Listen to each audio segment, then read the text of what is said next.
Šią akimirką, kai skaitote šiuos žodžius, jūsų smegenys kuria iliuziją, kurią vadiname dabar. Jūs jaučiate, kad egzistuojate konkrečiame laiko momente, kad praeitis jau įvyko, o ateitis dar neįvyko. Bet štai kas privers jūs sustoti.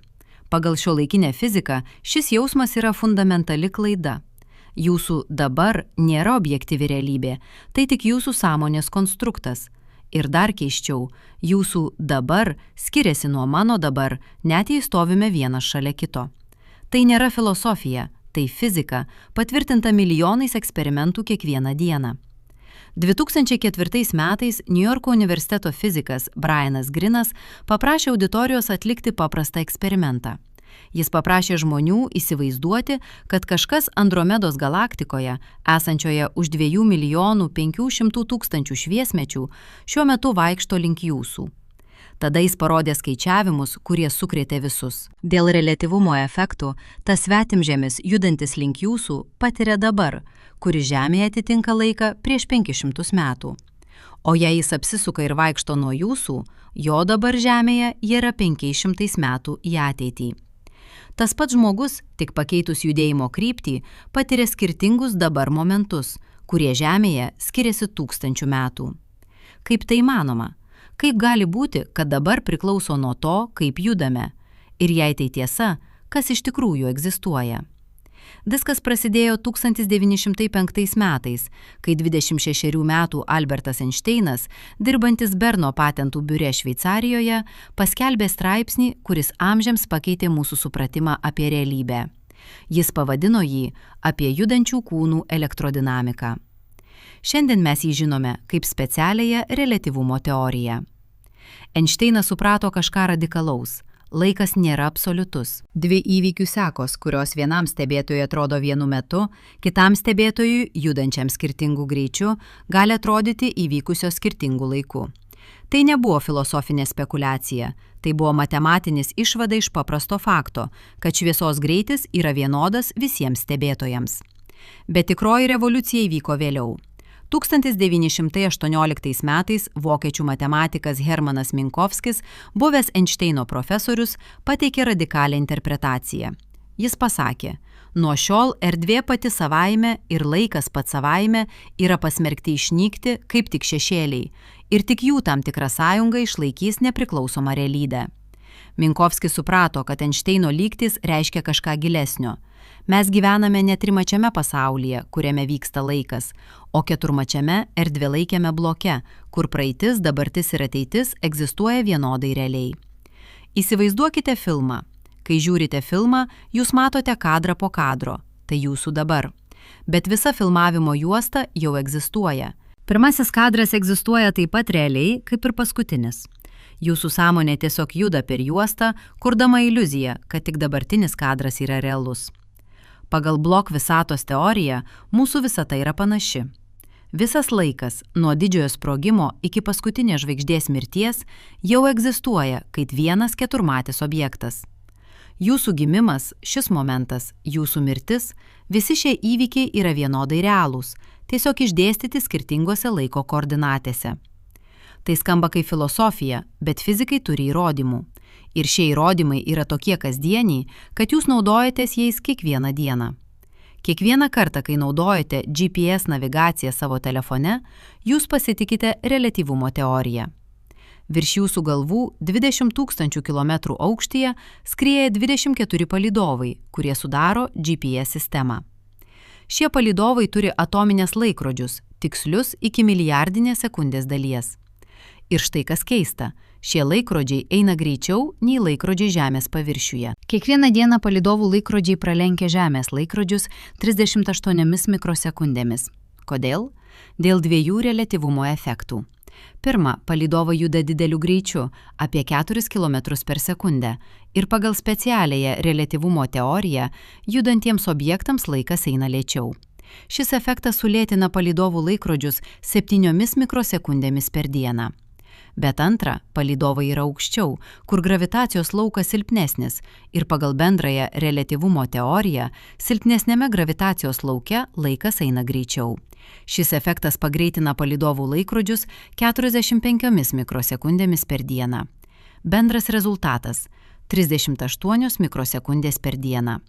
Jei GPS sistema nekoreguotų šio skirtumo, jūsų navigacija kiekvieną dieną klystų 10 km. Po savaitės ji būtų bevertė. Bet sistema veikia, nes inžinieriai programuoja palydovus atsižvelgdami į reliatyvumo efektus. Kiekvieną kartą, kai jūsų telefonas parodo jūsų tikslę vietą, jis patvirtina, kad laikas tikrai eina skirtingai, skirtingose vietose ir skirtingais greičiais. Dabar sustokite ir pagalvokite, ką tai reiškia. Jei laikas eina skirtingai palydove ir Žemėje, kuris dabar yra tikrasis? Atsakymas – nei vienas arba abu. Nėra privilegijuotos perspektyvos, nėra universalaus dabar. Kiekvienas stebėtojas turi savo dabar ir visi jie yra vienodai teisingi. Bet GPS yra tik pradžia. Tikrasis šokas ateina, kai suprantame, ką tai reiškia vienu metu įvykstantiems įvykiams. 1959 metais Oksfordo universitete filosofas Hilaris Putnam ir matematikas Davidas Malmentas paskelbė straipsnį, kuris privertė fizikus permastyti realybės prigimtį. Jie pavadino jį reliatyvumo teorija be absoliutaus vienu metu. Jie parodė, kad jei Einšteino reliatyvumo teorija teisinga, tai neegzistuoja objektyvus būdas pasakyti, kurie įvykiai visatoje vyksta dabar. Du įvykiai, kurie vienam stebėtojui atrodo vykstantys vienu metu, kitam stebėtojui, judančiam skirtingų greičių, gali atrodyti įvykę skirtingų laikų. Ir nėra būdo pasakyti, kuris stebėtojas teisus, nes abu teisūs. Įsivaizduokite tokį scenarijų. Jūs stovite Vilniuje, jūsų draugas stovi Tokijuje. Pagal jūsų laikrodį dabar yra lygiai vidurdienis.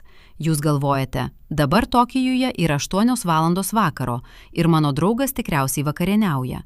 Tai atrodo paprasta, bet dabar įsivaizduokite, kad pro šalį praeina kosminis laivas, skriejantis pusę šviesos greičio.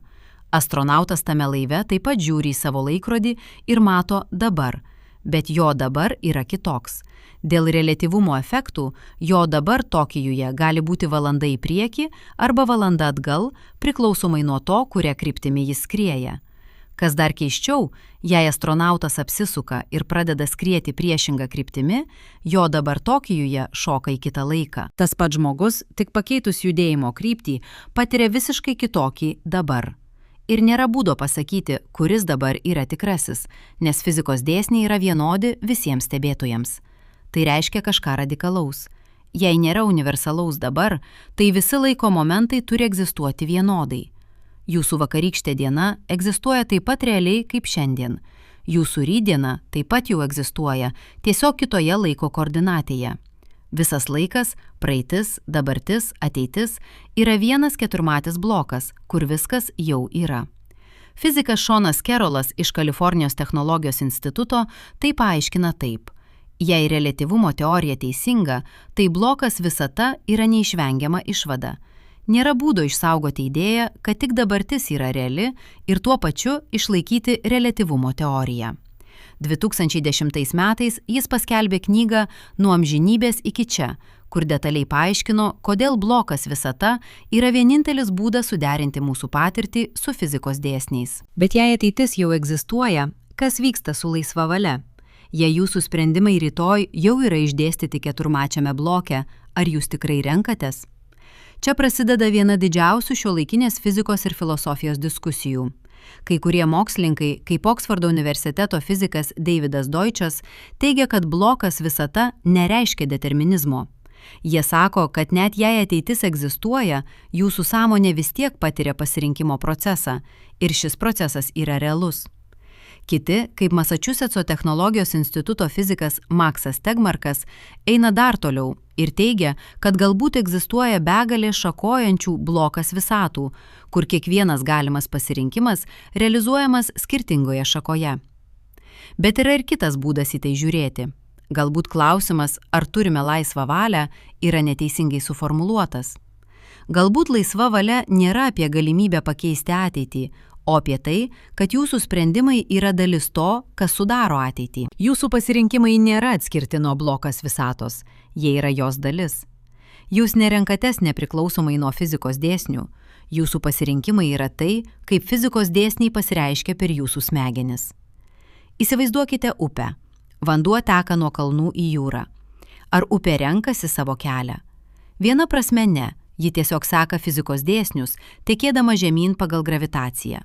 Bet kita prasme, upės kelias nėra iš anksto nustatytas kažkieno išorinio, jis atsiranda iš pačios upės sąveikos su kraštovaizdžiu. Panašiai, jūsų sprendimai nėra iš anksto nustatyti kažkieno išorinio, bet jie atsiranda iš jūsų smegenų procesų, kurie yra dalis fizinės realybės. Tai gali skambėti kaip filosofinis žaidimas žodžiais, bet tai turi realių pasekmių tam, kaip gyvename. Jei ateitis jau egzistuoja, tai nereiškia, kad turime nustoti stengtis ar planuoti. Priešingai, tai reiškia, kad mūsų pastangos ir planai yra dalis to, kas sudaro tą ateitį. Jūsų sprendimas skaityti šį tekstą, jūsų sprendimas keisti savo gyvenimą rytoj, visi šie sprendimai yra realūs ir svarbūs, net jei jie jau egzistuoja keturmačiame bloke. Bet yra ir gilesnis paguodos šaltinis. Jei ateitis jau egzistuoja, tai reiškia, kad nerimas dėl ateities yra tam tikra prasme beprasmis. Tai, kas įvyks, jau yra. Jūs negalite to pakeisti, bet jūs taip pat negalite to sugadinti. Viskas, kas turi įvykti, įvyks ir jūsų vaidmuo tame yra tiksliai toks, koks turi būti. 1945 metais, praėjus kelioms savaitėms po Einšteino geriausio draugo Mišelio Beso mirties, Einšteinas parašė užuojautos laišką Beso šeimai. Jame jis parašė: "Dabar jis išėjo iš šio keisto pasaulio šiek tiek anksčiau už mane. Tai nieko nereiškia. Mes, tikintys fizikai, žinome, kad skirtumas tarp praeities, dabarties ir ateities yra tik užsispyrusi iliuzija." Šie žodžiai nėra tik poetinė paguoda. Tai Einšteino pripažinimas, kad jo paties teorijos veda prie radikalios išvados. Laikas, kaip mes jį patiriame, nėra fundamentali realybės savybė. Tai yra mūsų sąmonės būdas organizuoti patirtį, bet ne tai, kas egzistuoja giliausiame lygmenyje. Ir vis dėlto, net žinodami tai, mes negalime pabėgti nuo laiko patirties. Mes negalime pajusti keturmačio bloko tiesiogiai. Mūsų sąmonė yra įkalinta patirtyje, kur vienas momentas seka kitą, kur praeitis atrodo kitokia nei ateitis, kur dabar jaučiasi realus ir svarbus. Kodėl? Kodėl, jei laikas nėra fundamentalus, mes jį patiriame taip intensyviai? Atsakymas slypi ne fizikoje, o biologijoje. Mūsų smegenys evoliucionavo ne tam, kad suprastų keturmačius blokus, o tam, kad išgyventų trimačiame pasaulyje, kur gebėjimas atskirti praeitį nuo ateities yra gyvybiškai svarbus. Gyvūnas, kuris negali atsiminti, kur buvo maistas vakar ir negali planuoti, kur ieškoti maisto rytoj, neišgyvens. Mūsų sąmonė yra išsivysčiusi tam, kad sukurtų laiko iliuziją, nes ši iliuzija yra naudinga. Bet kaip tiksliai smegenys kuria šią iliuziją? Kaip neuronai, kurie egzistuoja keturmačiame bloke, sukuria patirtį, kad egzistuoja tik dabar. 1990 metais Kalifornijos universiteto San Diege neuromokslininkas Benjaminas Libetas atliko eksperimentą, kuris sukrėtė tiek neuromokslininkus, tiek filosofus. Jis paprašė žmonių atlikti paprastą veiksmą – pajudinti riešą, bet patys nuspręsti, kada tai padaryti. Tuo pačiu metu jis matavo jų smegenų aktyvumą, naudodamas elektroencefalogramą. Rezultatai buvo šokiruojantys. Smegenų aktyvumas susijęs su sprendimu judinti riešą prasidėjo maždaug pusę sekundės prieš žmonėms sąmoningai pajuntant, kad jie nusprendė judinti riešą. Kitaip tariant, jūsų smegenys nusprendžia prieš jums sąmoningai nusprendžiant. Jūsų sąmoningas sprendimo jausmas ateina vėliau, kaip tam tikra prasme retrospektyvi interpretacija to, ką jūsų smegenys jau padarė. Šis eksperimentas sukėlė didžiulę diskusiją apie laisvą valią, bet jis taip pat atskleidžia kažką apie laiko patirtį. Jūsų sąmonė nekuria realaus laiko patirties. Ji kuria naratyvą apie laiką, paremtą tuo, kas jau įvyko jūsų smegenyse. Dabar, kurį jūs patiriate, yra netikrasis fizinis momentas, o jūsų smegenų sukonstruota istorija apie tai, kas ką tik įvyko. Dar keisčiau, skirtingos jūsų smegenų dalys apdoroja informaciją skirtingų greičių ir jūsų sąmonė turi sujungti visą tai į vieną nuoseklų dabar. Kai matote žmogų kalbantį, šviesa iš jo veido pasiekia jūsų akis greičiau, nei garsas iš jo balso pasiekia jūsų ausis. Bet jūs nepatiriate vėlavimo. Jūsų smegenys automatiškai sinchronizuoja vaizdinę ir garsinę informaciją, kad sukurtų iliuziją, jog viskas vyksta vienu metu. 2013 metais Stanfordo universiteto neuromokslininkas Davidas Eaglemanas parodė, kad šis sinchronizavimas nėra tobulas. Jis atliko eksperimentus, kur žmonės matė blyksnį ir girdėjo garsą skirtingų laikų, bet po kelių kartų jų smegenys prisitaikė ir pradėjo juos suvokti kaip vienu metu. Kai Eaglemanas grąžino tikrąjį sinchronizavimą, žmonės pajuto, kad dabar blyksnys ir garsas yra nesinchronizuoti, jų smegenys buvo persikalibruotos. Tai reiškia, kad jūsų dabar yra ne tik skirtingas nuo kitų žmonių dabar dėl reliatyvumo efektų, jis taip pat yra lankstus ir prisitaikantis jūsų pačių smegenyse. Jūsų smegenys nuolat redaguoja ir persikonstruoja jūsų laiko patirtį, kad sukurtų nuoseklų naratyvą. Ir štai kur viskas tampa tikrai keista. Jei jūsų smegenys gali redaguoti jūsų laiko patirtį, tai kas sako, kad jos negali jos visiškai sukurti? Kai kurie neuromokslininkai dabar mano, kad sąmonė iš tikrųjų nekuria realaus laiko patirties, o veikiau sukuria iliuziją laiko, kuri yra pakankamai gera, kad padėtų mums išgyventi. Pagal šią perspektyvą dabar yra ne langas į realybę, o virtualus konstruktas, kurį jūsų smegenys kuria iš įvairių jutimų ir atsiminimų. Bet jei tai tiesa, tai kyla dar gilesnis klausimas, kas patiria šią iliuziją? Jei dabar yra iliuzija sukurta jūsų smegenų, tai kas yra jūs, kuris patiria šią iliuziją? Čia mes prieiname prie vienos didžiausių šiuolaikinės mokslo mįslių – sąmonės problemos. Kaip fiziniai procesai smegenyse sukuria subjektyvią patirtį. Kaip neuronai, kurie yra tik elektriniai signalai ir cheminės reakcijos, sukuria jausmą, kad aš egzistuoju ir patiriu dabar. Niekas nežino atsakymo, bet kai kurie mokslininkai mano, kad atsakymas gali būti susijęs su tuo, kaip informacija integruojama smegenyse. 2004 metais Viskonsino universiteto neuromokslininkas Giulio Tononi pasiūlė teoriją vadinamą integruotos informacijos teorija. Pagal šią teoriją, sąmonė atsiranda, kai sistema integruoja informaciją tokiu būdu, kad visa sistema turi savybės, kurių neturi jos atskiros dalys. Jūsų smegenys yra tokia sistema. Kiekvienas neuronas yra paprastas, bet kartu jie sukuria kažką neįtikėtinai sudėtingo – jūsų subjektyvią patirtį. Ir galbūt laiko patirtis yra dalis šios integracijos. Galbūt dabar yra tai, kaip jūsų smegenys integruoja informaciją iš praeities, atmintis ir ateities, lūkesčiai į vieną nuoseklų momentą. Galbūt laikas nėra kažkas, kas egzistuoja išorėje, o kažkas, kas atsiranda iš to, kaip jūsų smegenys organizuoja informaciją. Jei tai tiesa, tai laikas yra ne fundamentali realybės savybė, o emergentinė savybė, kažkas, kas atsiranda iš sudėtingesnių sistemų, bet neegzistuoja fundamentaliame lygmenyje. Ir štai kur fizika ir neurologija susitinka keisčiausiame būde. Galbūt laikas mes patiriame ir laikas, kurį aprašo fizika, yra du visiškai skirtingi dalykai. Bet jei laikas, kurį mes patiriame, yra tik mūsų smegenų konstrukcija, tai kodėl jis visada teka viena kryptimi? Kodėl mes atsimename vakar, bet ne rytoj? Kodėl puodelis gali sudužti, bet sudužęs puodelis niekada spontaniškai nesusideda atgal? Jei fizikos dėsniai yra simetriški laike, jei jie veikia vienodai į priekį ir atgal, tai kodėl mūsų patirtis tokia asimetriška? Čia prasideda viena giliausiųjų fizikos mįslių – laiko rodyklės problema. Ir atsakymas mus nuves į dar keistesnę teritoriją nei reliatyvumo teorija. Jis mus nuves į termodinamiką, kvantinę mechaniką ir galų galiai į klausimą, ar visata pati turi atmintį. 1854 metais vokiečių fizikas Rudolfas Clausius suformulavo antrąjį termodinamikos dėsnį. Jis pasakė kažką, kas iš pirmo žvilgsnio atrodo paprasta. Šiluma visada teka iš karštesnio kūno į šaltesnį, niekada atvirkščiai. Bet šis paprastas teiginys turi gilias pasekmes.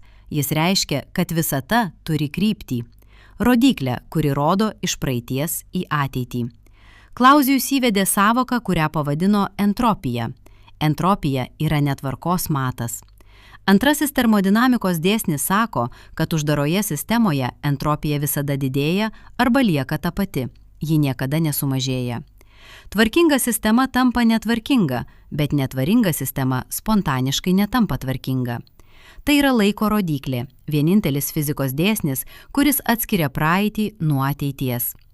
Įsivaizduokite kambarį su visomis oro molekulėmis vienoje pusėje. Tai labai tvarkinga būsena, žema entropija. Atidarykite duris ir molekulės įsisklaidys po visą kambarį. Tai netvarkinga būsena, aukšta entropija.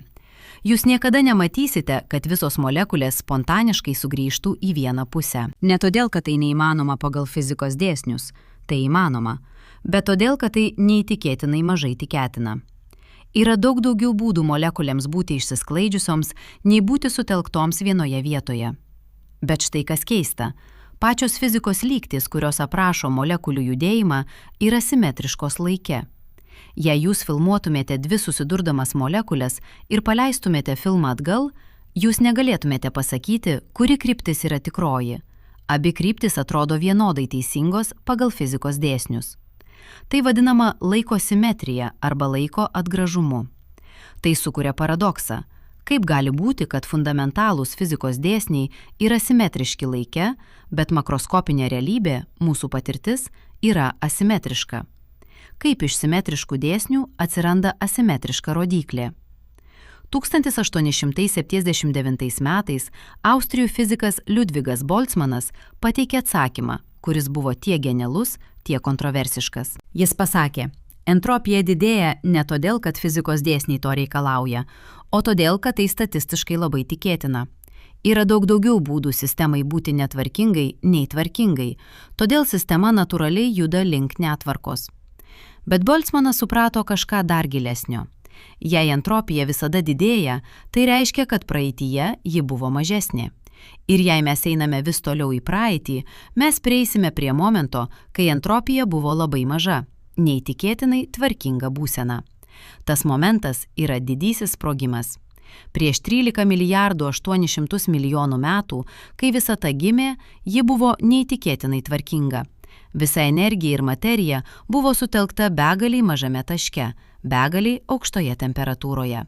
Tai buvo žemos entropijos būsena. Nuo to momento visata plečiasi ir entropija didėja. Žvaigždės gimsta ir miršta, galaktikos formuojasi ir išsiskaido, juodosios skylės ryja materiją ir visa tai yra entropijos didėjimo procesas. Ir štai kur viskas tampa tikrai keista. Galbūt laiko rodyklė, mūsų patirtis, kad laikas teka iš praeities į ateitį, yra tiesiog entropijos didėjimo pasekmė. Mes atsimename praeitį, nes praeitis buvo žemos entropijos būsena, o atmintis yra žemos entropijos struktūra. Mes negalime atsiminti ateities, nes ateitis yra aukštos entropijos būsena ir nėra būdo sukurti žemos entropijos struktūrą, atmintį apie aukštos entropijos būseną, nepadidinus bendros entropijos. Oksfordo universiteto fizikas Davidas Wallace'as 2015 metais tai paaiškino taip. Atmintis yra ne langas į praeitį, o fizinė struktūra, kuri egzistuoja dabar ir kuri koreliuoja su praeities būsenomis. Mes atsimename praeitį ne todėl, kad praeitis kažkaip egzistuoja labiau nei ateitis, o todėl, kad visatos žemos entropijos praeitis leidžia egzistuoti struktūroms, kurios koreliuoja su ta praeitimi.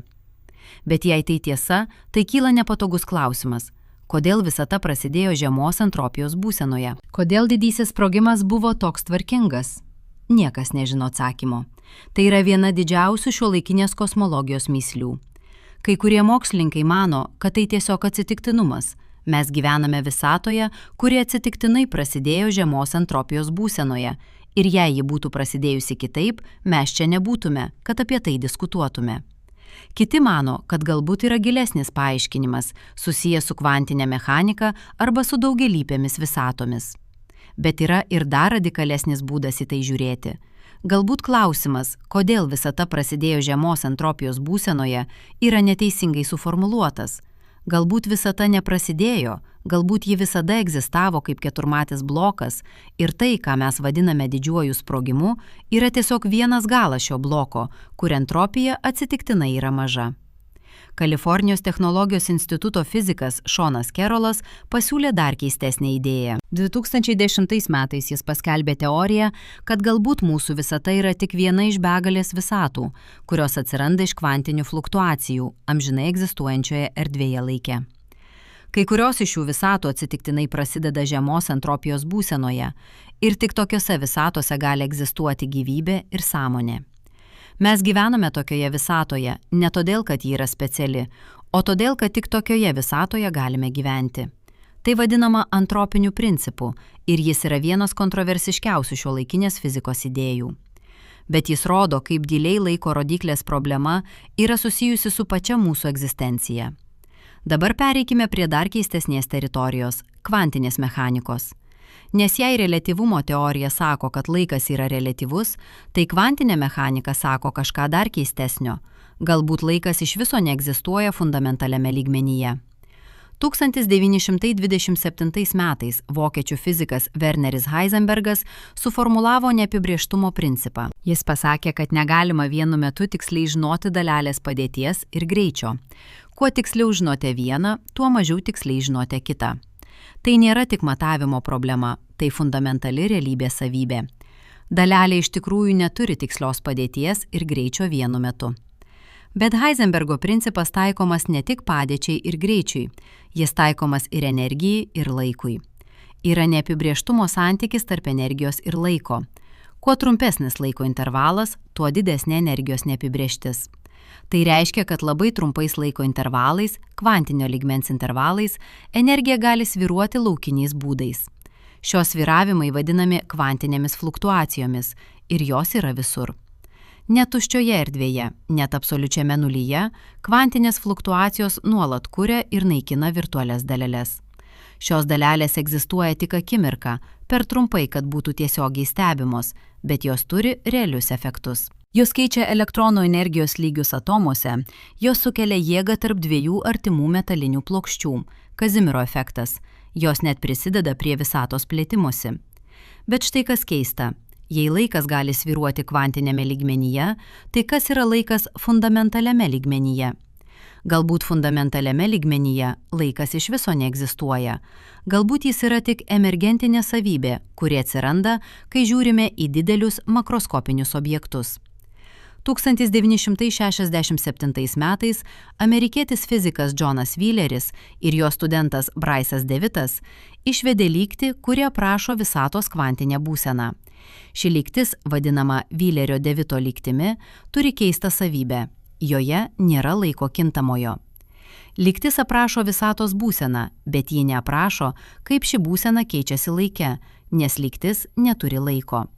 Tai sukėlė didžiulę problemą, kuri tebėra neišspręsta iki šiol. Ji vadinama laiko problema kvantinėje gravitacijoje. Kaip gali būti, kad fundamentali visatos lygtis neturi laiko, bet mes patiriame laiką? Kaip iš belaikės kvantinės būsenos atsiranda mūsų patirtis, kad laikas teka? Kai kurie fizikai mano, kad atsakymas yra susijęs su dekoherenicija, procesu, kai kvantinė sistema sąveikauja su aplinka ir praranda savo kvantinės savybės. Galbūt laikas atsiranda, kai kvantinė sistema dekoheruoja ir tampa klasikine. Galbūt tai, ką mes vadiname laiku, yra tiesiog dekoherenicijos procesas, išplėstas visai visatai. Kiti mano, kad galbūt reikia visiškai naujos fizikos teorijos, kuri sujungtų kvantinę mechaniką ir bendrąją reliatyvumo teoriją. Tokia teorija vadinama kvantinė gravitacija ir ji yra šventasis gralis šiuolaikinės fizikos. Daugelis fizikų mano, kad tik kvantinė gravitacija galės paaiškinti, kas iš tikrųjų yra laikas fundamentaliame lygmenyje. Viena žymiausiųjų kvantinės gravitacijos teorijų yra kilpinė kvantinė gravitacija, kurią plėtojo italų fizikas Karlas Rovelis. 2007 metais jis paskelbė knygą Kvantinė gravitacija, kur detaliai aprašė, kaip erdvė ir laikas gali būti sudaryti iš diskretinių kvantinių vienetų, tarsi pikselių, iš kurių sudarytas kompiuterio ekranas. Pagal kilpinę kvantinę gravitaciją mažiausiame lygmenyje erdvė nėra tolydi.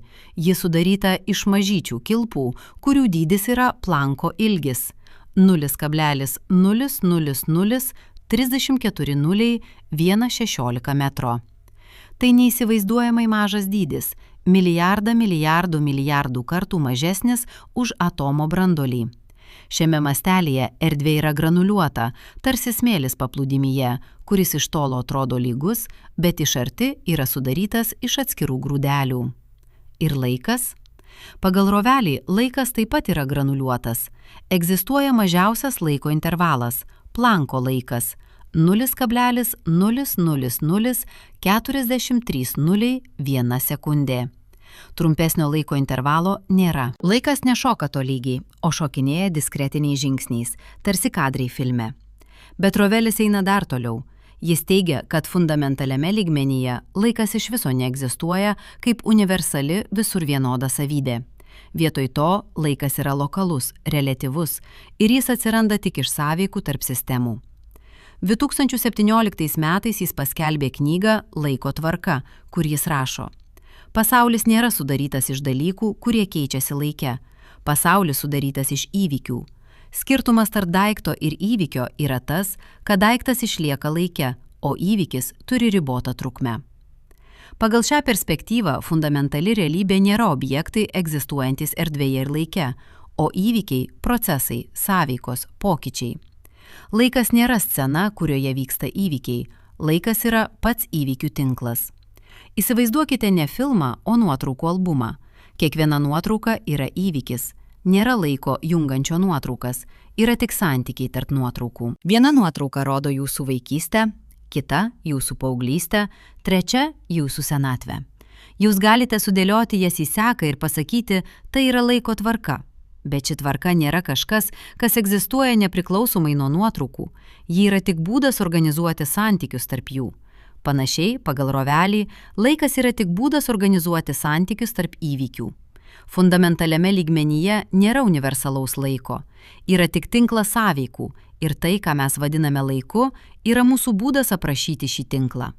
Tai skamba abstrakčiai, bet Rovelis teigia, kad tai turi realių pasekmių. Jei laikas nėra fundamentalus, tai daugelis klausimų, kurie atrodo svarbus, iš tikrųjų yra beprasmiai.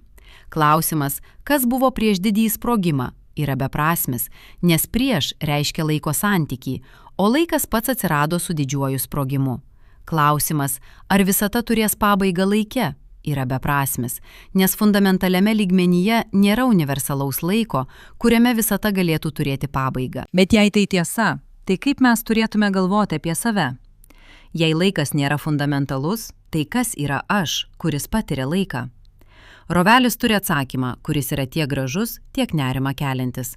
Jis sako: aš yra ne daiktas, kuris išlieka laike, o procesas, nuolatinė sąveikų seka. Jūsų sąmonė nėra objektas, ji yra įvykis, kuris nuolat atsikuria. Kiekvieną akimirką jūsų smegenys sukuria naują jūs, paremtą atminimais apie ankstesnį jūs ir lūkesčiais apie būsimą jūs. Bet nėra nuolatinio jūsų, kuris keliauja per laiką. Yra tik seka susijusių įvykių, kurių kiekvienas yra jūs tą akimirką. Tai primena budistinę koncepciją apie ne aš, idėją, kad nėra nuolatinio, nekintančio aš. Budistai tai sako jau 2500 metų, bet dabar fizika pradeda prieiti prie panašių išvadų. 2019 metais Rovelis paskelbė straipsnį, kur jis tyrinėjo ryšį tarp fizikos ir budizmo. Jis rašė: Budizmas moko, kad kančia atsiranda iš prisirišimo prie nuolatinio aš, kuris iš tikrųjų neegzistuoja.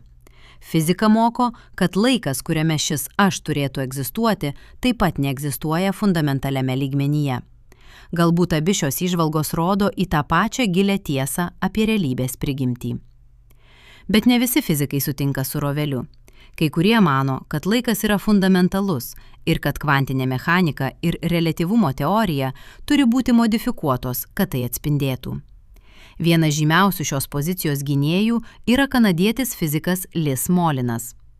2013 metais Smolinas paskelbė knygą Laiko atgimimas, kur jis argumentuoja, kad laikas yra fundamentalus ir kad blokas visatos idėja yra klaidinga. Jis teigia, kad tik dabartis yra reali ir kad ateitis tikrai dar neegzistuoja. Pagal Smoliną fizikos dėsniai patys keičiasi laike. Tai, ką mes vadiname gamtos dėsniais, yra tik laikini modeliai, kurie evoliucionuoja kartu su visata. Tai radikali idėja, kuri prieštarauja daugumai šiuolaikinės fizikos. Bet Smolinas teigia, kad ji yra būtina, kad išspręstume kai kurias didžiausias šiuolaikinės kosmologijos problemas. Jei fizikos dėsniai yra amžini ir nekintantys, tai kodėl jie yra tokie, kokie yra?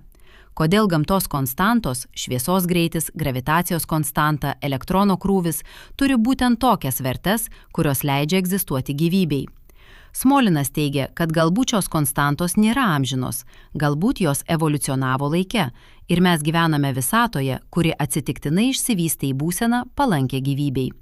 Tai vadinama kosmologinė natūrali atranka ir tai yra viena kontroversiškiausių šiuolaikinės fizikos idėjų.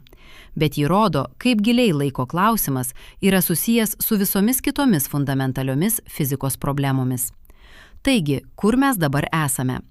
Mes turime reliatyvumo teoriją, kuri sako, kad laikas yra reliatyvus ir kad visas laikas egzistuoja kaip keturmatis blokas. Mes turime termodinamiką, kuri sako, kad laikas turi kryptį dėl entropijos didėjimo. Mes turime kvantinę mechaniką, kuri sako, kad fundamentaliame lygmenyje laikas gali iš viso neegzistuoti. Ir mes turime neurobiologiją, kuri sako, kad mūsų laiko patirtis yra smegenų konstrukcija. Kaip visa tai dera kartu? Atsakymas yra: niekas tiksliai nežino. Tai yra viena didžiausių šiuolaikinės mokslo mįslių. Bet yra keletas idėjų, kaip šie skirtingi laiko aspektai gali būti susiję. Viena idėja yra ta, kad skirtingi laiko aspektai yra svarbus skirtingose masteliuose. Kvantinėme lygmenyje laikas gali būti neapibrėžtas arba net neegzistuoti. Makroskopinėme lygmenyje laikas tampa gerai apibrėžtas dėl dekoherenicijos ir entropijos didėjimo. Reliatyvistinėme lygmenyje laikas yra reliatyvus ir sudaro keturmačio erdvėlaikio dalį. Ir sąmonės lygmenyje laikas yra patiriamas kaip tekantis dabar, dėl to, kaip mūsų smegenys integruoja informaciją. Kita idėja yra ta, kad laikas yra emergentinė savybė. Kažkas, kas atsiranda iš fundamentalesnių dalykų, bet pats nėra fundamentalus. Panašiai kaip temperatūra yra emergentinė savybė, kuri atsiranda iš molekulių judėjimo, bet pati nėra fundamentali. Atskira molekulė neturi temperatūros. Taip ir laikas gali būti emergentinė savybė, kuri atsiranda iš fundamentalesnių kvantinių procesų. Masačusetso technologijos instituto fizikas Seanas Carrollas ir jo kolegos 2014 metais paskelbė straipsnį, kur jie parodė, kaip laikas ir erdvė gali atsirasti iš kvantinės persipynimo struktūros. Persipynimas yra keista kvantinės mechanikos savybė, kai dvi dalelės tampa taip susijusios, kad vienos būsena akimirksniu priklauso nuo kitos būsenos, net jei jos yra atskirtos didžiuliais atstumais. Carrollas parodė, kad jei imame daug persipynusių kvantinių sistemų, tai iš jų persipynimo struktūros gali atsirasti kažkas, kas atrodo kaip erdvė ir laikas. Tai vadinama erdvėlaikis iš persipynimo hipoteze. Ir ji yra viena įdomiausių šiuolaikinės teorinės fizikos idėjų. Jei ji teisinga, tai reiškia, kad erdvė ir laikas nėra fundamentalūs. Jie yra tik būdas aprašyti, kaip kvantinės sistemos yra persipynusios. Bet net jei tai tiesa, tai vis tiek nepasako mums, kodėl mes patiriame laiką taip, kaip patiriame. Kodėl mūsų sąmonė sukuria iliuziją, kad egzistuoja dabar, kuris juda iš praeities į ateitį. Galbūt atsakymas yra tas, kad ši iliuzija yra būtina, kad sąmonė iš viso galėtų egzistuoti. Galbūt sąmonė yra procesas, kuris gali egzistuoti tik sistemoje, kuri patiria laiką. Galbūt tai, ką mes vadiname sąmonė, yra tiesiog tai, kaip jaučiasi būti sistema, kuri integruoja informaciją iš praeities ir projektuoja ją į ateitį. Kalifornijos universiteto Santa Barbaroje fizikas Donaldas Hoffmanas 2015 metais pasiūlė radikalią idėją. Galbūt mūsų suvokimas apie realybę, įskaitant erdvę, laiką ir objektus, yra netiksli realybės reprezentacija, o tik naudinga sąsaja, kuri padeda mums išgyventi. Panašiai kaip kompiuterio darbalaukis su ikonėlėmis nėra tikroji kompiuterio realybė, kuri yra elektroniniai signalai ir bitai, taip ir mūsų suvokiama realybė nėra tikroji fundamentali realybė. Pagal Hoffmaną, erdvė ir laikas yra tarsi ikonėlės mūsų sąmonės darbalaukyje. Jos padeda mums organizuoti informaciją ir priimti sprendimus, bet jos neatspindi fundamentalios realybės struktūros. Fundamentali realybė gali būti visiškai kitokia. Galbūt ji yra tinklas sąmonių, galbūt ji yra matematinė struktūra, galbūt ji yra kažkas, ko mes net negalime įsivaizduoti. Tai skamba kaip mokslinė fantastika, bet Hoffmanas turi matematinius modelius, kurie rodo, kaip tokia sistema galėtų veikti. Jis parodė, kad evoliucija nepasirenka organizmų, kurie mato tikrąją realybę. Ji pasirenka organizmų, kurie mato naudingą realybės reprezentaciją. Organizmas, kuris mato tikrąją realybę, bet negali greitai priimti sprendimų, pralaimės organizmui, kuris mato supaprastintą, bet naudingą realybės versiją. Tai reiškia, kad mūsų suvokimas apie laiką gali būti netiksli realybės reprezentacija, o tik naudinga iliuzija, kuri padeda mums išgyventi. Ir jei tai tiesa, tai klausimas, kas iš tikrųjų yra laikas, gali būti neteisingai suformuluotas. Galbūt teisingas klausimas yra, kodėl mūsų smegenys sukuria laiko iliuziją ir ką ši iliuzija mums pasako apie tai, kaip mes sąveikaujame su realybe. Bet net jei laikas yra iliuzija, tai labai įtikinama iliuzija. Mes negalime tiesiog nuspręsti, nustoti patyrę laiką. Mes negalime pažvelgti į keturmačią blokas visatą tiesiogiai. Mes esame įkalinti savo sąmonės patirtyje, kur vienas momentas seka kitą, kur praeitis jaučiasi kitokia nei ateitis, kur dabar yra vienintelis momentas, kuris jaučiasi realus. Ir galbūt tai yra gerai. Galbūt ši iliuzija yra ne kliūtis, o dovana. Galbūt gebėjimas patirti laiką, atsiminti praeitį, planuoti ateitį, gyventi dabar, yra tai, kas daro mus žmonėmis. Galbūt būtent ši iliuzija leidžia mums kurti, mylėti, mokytis, augti. Einšteinas kartą pasakė, skirtumas tarp praeities, dabarties ir ateities yra tik užsispyrusi iliuzija. Bet galbūt užsispyrimas yra svarbus? Galbūt būtent todėl, kad ši iliuzija yra tokia užsispyrusi, tokia įtikinama, tokia neišvengiama, ji yra tokia vertinga.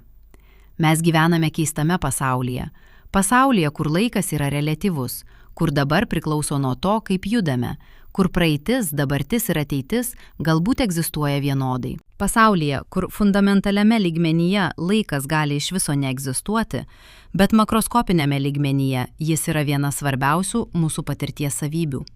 Pasaulyje, kur mūsų smegenys sukuria laiko iliuziją, bet ši iliuzija yra pagrįsta realiais fiziniais procesais, kaip mes turėtume gyventi tokiame pasaulyje?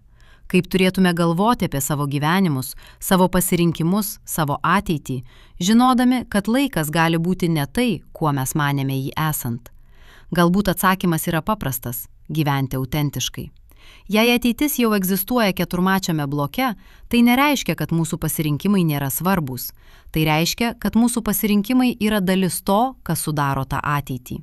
Jei laikas yra iliuzija, tai nereiškia, kad mūsų patirtis nėra reali. Tai reiškia, kad mūsų patirtis yra tai, kaip realybė pasireiškia per mus. Ir galbūt svarbiausia, jei dabar yra vienintelis momentas, kurį mes galime tiesiogiai patirti, tai galbūt dabar yra vienintelis momentas, kuris tikrai svarbus. Ne todėl, kad praeitis ir ateitis neegzistuoja, o todėl, kad dabar yra vienintelis momentas, kur mes galime veikti, kur mes galime būti gyvi, kur mes galime būti savimi. Budistai tai vadina būti čia ir dabar. Fizikai tai vadina stebėtojo perspektyva. Bet galbūt tai yra tas pats dalykas pasakytas skirtingais žodžiais. Pripažinimas, kad nors laikas gali būti iliuzija, mūsų patirtis yra reali ir ši patirtis vyksta dabar. Bet galbūt jūs vis dar abejojate. Galbūt visa tai skamba kaip abstrakti teorija, toli nuo realaus pasaulio. Galbūt galvojate, gerai, fizikai turi lygtis ir filosofai turi idėjas, bet kur yra įrodymai? Kur yra eksperimentai, kurie tikrai parodo, kad laikas nėra tai, kuo mes jį laikome. Leiskite parodyti jums kažką, kas pakeis viską. Ne teoriją, ne filosofiją, tikrus eksperimentus atliktus per pastaruosius 10 metų, kurie tiesiogiai matuoja laiko keistumą. Eksperimentus, kurie yra tokie tikslūs, kad jie gali aptikti laiko skirtumus atsirandančius, kai pakeliate laikrodį 1 centimetru aukščiau. Taip, 1 centimetru. 2010 metais Nacionalinėme standartų ir technologijų institute Kolorade fizikas James Chinas Vynas atliko eksperimentą, kuris privertė net skeptikus sustoti ir pagalvoti. Jis paėmė 2 identiškus optinius atominius laikrodžius, tiksliausius laikrodžius, kokius žmonija kada nors sukūrė. Šie laikrodžiai yra tokie tikslūs, kad jie suklysta tik 1 sekundę per 300 milijonų metų. Tai reiškia, kad jei tokį laikrodį būtumėte paleidę, kai dinozaurai išnyko, jis dabar klystų tik 1 sekundę. Vynas pastatė vieną laikrodį ant stalo, kitą jis pakėlė 33 cm aukščiau ir pradėjo matuoti. Po kelių dienų rezultatas buvo neginčiamas, aukštesnis laikrodis ėjo greičiau. Skirtumas buvo mikroskopinis, 40 milijardinių sekundės dalių per dieną, bet jis buvo ten. Ir jis tiksliai atitiko Einšteino bendrąją reliatyvumo teoriją. 33 cm. Maždaug tokio aukščio yra vidutinis naminės katės. Ir šiame atstumo skirtume laikas eina skirtingai. Dabar pagalvokite, ką tai reiškia. Jūsų galva yra maždaug 2 metrus aukščiau jūsų kojų. Tai reiškia, kad jūsų galvos ląstelės sensta šiek tiek greičiau nei jūsų kojų ląstelės. Skirtumas yra neįsivaizduojamai mažas. Per visą gyvenimą jūsų galva pasens maždaug 100 milijoninės sekundės dalimi daugiau nei jūsų kojos. Bet principas yra tas pats. Skirtingos jūsų kūno dalys patiria laiką skirtingai. Jūs nesate vienas objektas, egzistuojantis vienoje laiko linijoje. Jūs esate sudėtinga sistema, kurios skirtingos dalys gyvena šiek tiek skirtinguose laikuose. Bet vienas tuo nesustojo. 2013 metais jis atliko dar keistesnį eksperimentą. Jis paėmė 2 optinius atominius laikrodžius ir pradėjo juos judinti. Vieną laikrodį jis paliko nejudantį. Kitą jis judino pirmyn ir atgal greičiu maždaug 10 metrų per sekundę. Maždaug tokiu greičiu, kokiu bėga olimpinis sprinteris. Rezultatas – judantis laikrodis ėjo lėčiau. Vėlgi, skirtumas buvo mikroskopinis, bet jis buvo ten. Ir vėlgi, jis tiksliai atitiko specialiąją reliatyvumo teoriją. Dabar sustokite ir pagalvokite apie tai, ką darote kiekvieną dieną. Kai važiuojate automobiliu, jūsų laikas eina šiek tiek lėčiau nei žmonių stovinčių gatvėje. Kai skrendate lėktuvu, jūsų laikas eina dar lėčiau. Kai tiesiog vaikštote, jūsų laikas eina šiek tiek lėčiau nei žmogaus sėdinčio ant suolo. Skirtumai yra neįsivaizduojamai maži. Per visą gyvenimą jie sudarytų tik kelias milijardinės sekundės dalių. Bet jie yra realūs, jie yra išmatuoti, jie yra neginčijami. Ir štai kas iš tikrųjų privers jūs sustoti. Šie eksperimentai nerodo, kad laikas yra reliatyvus tik ekstremaliais atvejais – juodųjų skylių arba šviesos greičio. Jie rodo, kad laikas yra reliatyvus visada, visur, kiekvieną akimirką. Net dabar, kai skaitote šiuos žodžius, jūsų galva gyvena šiek tiek kitame laike nei jūsų kojos. Net dabar, kai judinate akis per šį tekstą, jūsų akis patiria laiką šiek tiek kitaip nei jūsų ausys. Realybė nėra sinchronizuota, ji niekada nebuvo.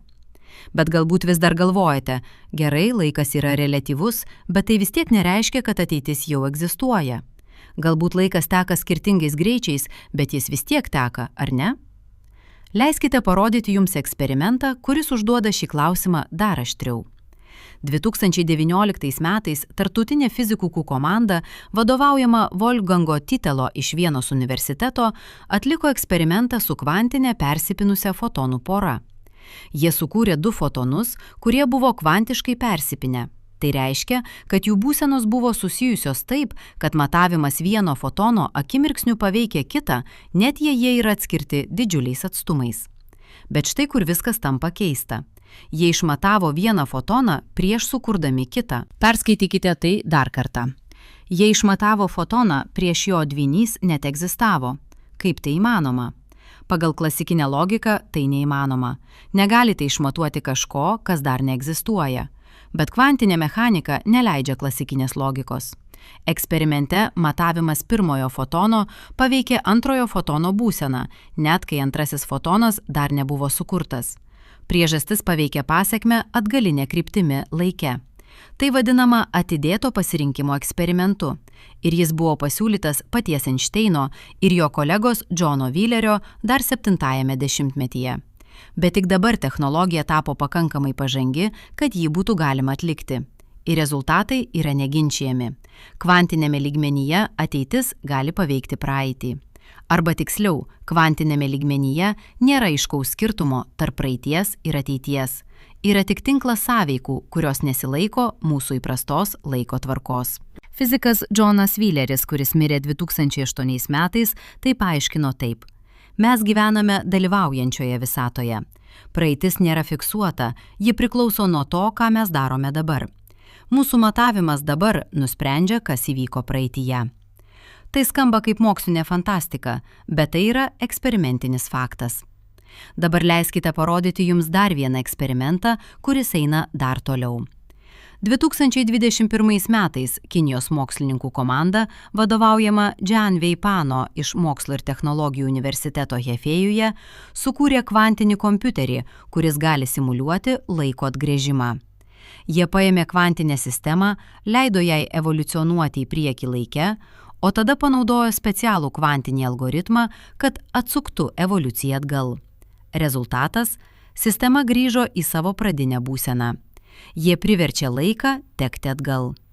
Žinoma, tai nebuvo tikras laiko atgręžimas, tai buvo tik kvantinės sistemos būsenos atgręžimas. Bet tai parodė kažką fundamentalaus. Kvantinėme lygmenyje fizikos dėsniai yra simetriški laike. Nėra fundamentalaus skirtumo tarp laiko tekėjimo į priekį ir atgal. Skirtumas atsiranda tik makroskopinėme lygmenyje dėl entropijos didėjimo. Bet štai kas iš tikrųjų keista. Jei kvantinėme lygmenyje laikas yra simetriškas, tai kodėl makroskopinėme lygmenyje jis nėra? Kodėl mes atsimename praeitį, bet ne ateitį? Kodėl puodelis gali sudužti, bet sudužęs puodelis niekada nesusideda atgal? Atsakymas, kaip matėme anksčiau, yra entropija. Bet dabar mes galime paklausti gilesnio klausimo. Ar entropijos didėjimas yra fundamentalus dėsnis, ar tai tik statistinė tendencija? 2023 metais Oksfordo universiteto fizikė Vlatko Vedralis paskelbė straipsnį, kur ji parodė, kad entropijos didėjimas gali būti ne fundamentalus dėsnis, o emergentinė savybė, kuri atsiranda iš kvantinės informacijos apdorojimo. Pagal jos teoriją, tai, ką mes vadiname laiko rodykle, yra tiesiog kryptis, kuria informacija teka kvantinėje sistemoje. Įsivaizduokite kompiuterį apdorojant informaciją. Informacija teka iš įvesties į išvestį. Tai yra laiko kryptis kompiuteryje. Bet pats kompiuteris neturi vidinio laiko. Jis tiesiog atlieka operacijas pagal savo programą. Panašiai, pagal Vedralis, visata gali būti kaip didžiulis kvantinis kompiuteris, apdorojantis informaciją. Ir tai, ką mes vadiname laiku, yra tiesiog informacijos srauto kryptis. Jei tai tiesa, tai laikas nėra fundamentali realybės savybė. Jis yra emergentinė savybė, kuri atsiranda iš informacijos apdorojimo. Ir jei mes galėtume kontroliuoti informacijos srautą, mes galėtume kontroliuoti laiką. Tai skamba kaip fantastika, bet kai kurie fizikai mano, kad tai gali būti įmanoma ateityje. Nelaiko mašinos, kurios grąžintų jūs į praeitį. Tai tikriausiai neįmanoma dėl paradoksų. Bet galbūt būdai manipuliuoti laiko tekėjimu, sulėtinti ar pagreitinti jį konkrečiose sistemose. Ir štai kur viskas tampa tikrai keista. Kai kurie eksperimentai rodo, kad galbūt mes jau tai darome, net to nežinodami. 2024 metais Masačusetso technologijos instituto neuromokslininkai atliko eksperimentą, kur jie matavo, kaip smegenys apdoroja laiko informaciją. Jie paprašė žmonių įvertinti laiko intervalus, tuo pačiu metu skenuodami jų smegenų aktyvumą funkcinės magnetinio rezonanso tomografijos aparatu. Rezultatai buvo stulbinantys. Skirtingos smegenų sritys apdoroja laiką skirtingai. Kai kurios sritys, ypač prefrontalinė žievė, apdoroja laiką labai tiksliai. Kitos sritys, ypač limbinė sistema, apdoroja laiką labai netiksliai. Ir svarbiausia, kai žmonės yra emociškai sužadinti, jų laiko suvokimas keičiasi. Laikas gali atrodyti tekantis greičiau arba lėčiau, priklausomai nuo emocijos. Tai reiškia, kad jūsų subjektyvus laiko tekėjimo greitis nėra fiksuotas, jis priklauso nuo jūsų smegenų būsenos. Kai jums nuobodu, laikas teka lėtai. Kai jums įdomu, laikas teka greitai. Kai bijote, laikas gali atrodyti sustojęs. Kai esate srautinėje būsenoje, giliai įsitraukę į veiklą, laikas gali visiškai išnykti. Budistų meditacijos praktikai tai žino jau tūkstančius metų. Gilios meditacijos būsenoje laikas gali visiškai išnykti. Meditatorius gali sėdėti valandas, bet jam atrodys, kad praėjo tik kelios minutės. Arba atvirkščiai, kelios minutės gali atrodyti kaip amžinybė. 2025 metais Kalifornijos universiteto Los Andžele neuromokslininkai nuskaitė budistų vienuolių smegenis, kol jie meditavo. Jie rado, kad gilios meditacijos būsenoje aktyvumas smegenų srityse, atsakingose už laiko suvokimą, dramatiškai sumažėja. Vienuoliai tiesioginė prasme išjungė savo vidinį laikrodį. Tai reiškia, kad laiko patirtis nėra pasyvus realybės atspindys. Ji yra aktyvus smegenų procesas, kurį galima modifikuoti. Jūs galite išmokti keisti savo laiko suvokimą. Jūs galite išmokti gyventi lėčiau arba greičiau. Jūs galite išmokti išeiti iš laiko visiškai. Bet galbūt vis dar abejojate. Galbūt galvojate, gerai, smegenys gali keisti subjektyvų laiko suvokimą, bet tai nereiškia, kad objektyvus laikas neegzistuoja. Galbūt mano patirtis yra iliuzija, bet tikrasis laikas vis tiek teka, ar ne? Leiskite parodyti jums paskutinį eksperimentą, kuris užduoda šį klausimą pačiu aštriausiojų būdu. 2015 metais rugsėjo 14 dieną 2 lazerinės interferometrijos gravitacinių bangų observatorijos detektoriai, vienas Luizianoje, kitas Vašingtone, užfiksavo signalą, kuris pakeitė viską. Tai buvo gravitacinė banga, erdvėlaikio audinį raibuliuojanti banga, sukurta 2 juodųjų skylių susidūrimo prieš 1,3 milijardo metų. Šis signalas patvirtino paskutinį Einšteino bendrąją reliatyvumo teoriją prognozę, kuri dar nebuvo tiesiogiai patvirtinta. Bet jis taip pat parodė kažką dar gilesnio. Erdvė ir laikas nėra fiksuotas fonas, kuriame vyksta įvykiai. Erdvė ir laikas patys yra dinaminiai, lankščiai, gali būti ištempiami ir suglaudinami. Kai gravitacinė banga praėjo pro Žemę, ji ištempė erdvę viena kryptimi ir suglaudino kitą. Atstumas tarp 2 taškų tiesioginė prasme pasikeitė. Ir kartu su erdve pasikeitė laikas. Laikas ėjo šiek tiek greičiau vienoje vietoje ir šiek tiek lėčiau kitoje. Tai reiškia, kad laikas nėra absoliutus, universalus, visur vienodas. Laikas yra dinaminis laukas, kuris gali būti iškreiptas, išlenktas, pakeistas. Laikas yra ne scena, kurioje vyksta įvykiai, laikas yra dalis pačių įvykių. Nuo 2015 metų LIGO detektoriai užfiksavo daugiau nei 100 gravitacinių bangų. Kiekviena iš jų yra erdvėlaikio audinį raibuliuojanti banga. Kiekviena iš jų yra įrodymas, kad laikas nėra tai, kuo mes jį laikome. Ir štai kas iš tikrųjų privers jų sustoti. Kai mokslininkai analizuoja šias gravitacinės bangas, jie gali rekonstruoti įvykius, kurie jie sukūrė. Jie gali pasakyti, kokio dydžio buvo juodosios skylės, kaip greitai jos sukosi, kaip jos susidūrė. Jie gali pasakyti, kas įvyko prieš milijardą metų su neįtikėtinu tikslumu. Bet štai kas keista, kai jie tai daro, jie nenaudoja laiko kaip nepriklausomo kintamojo.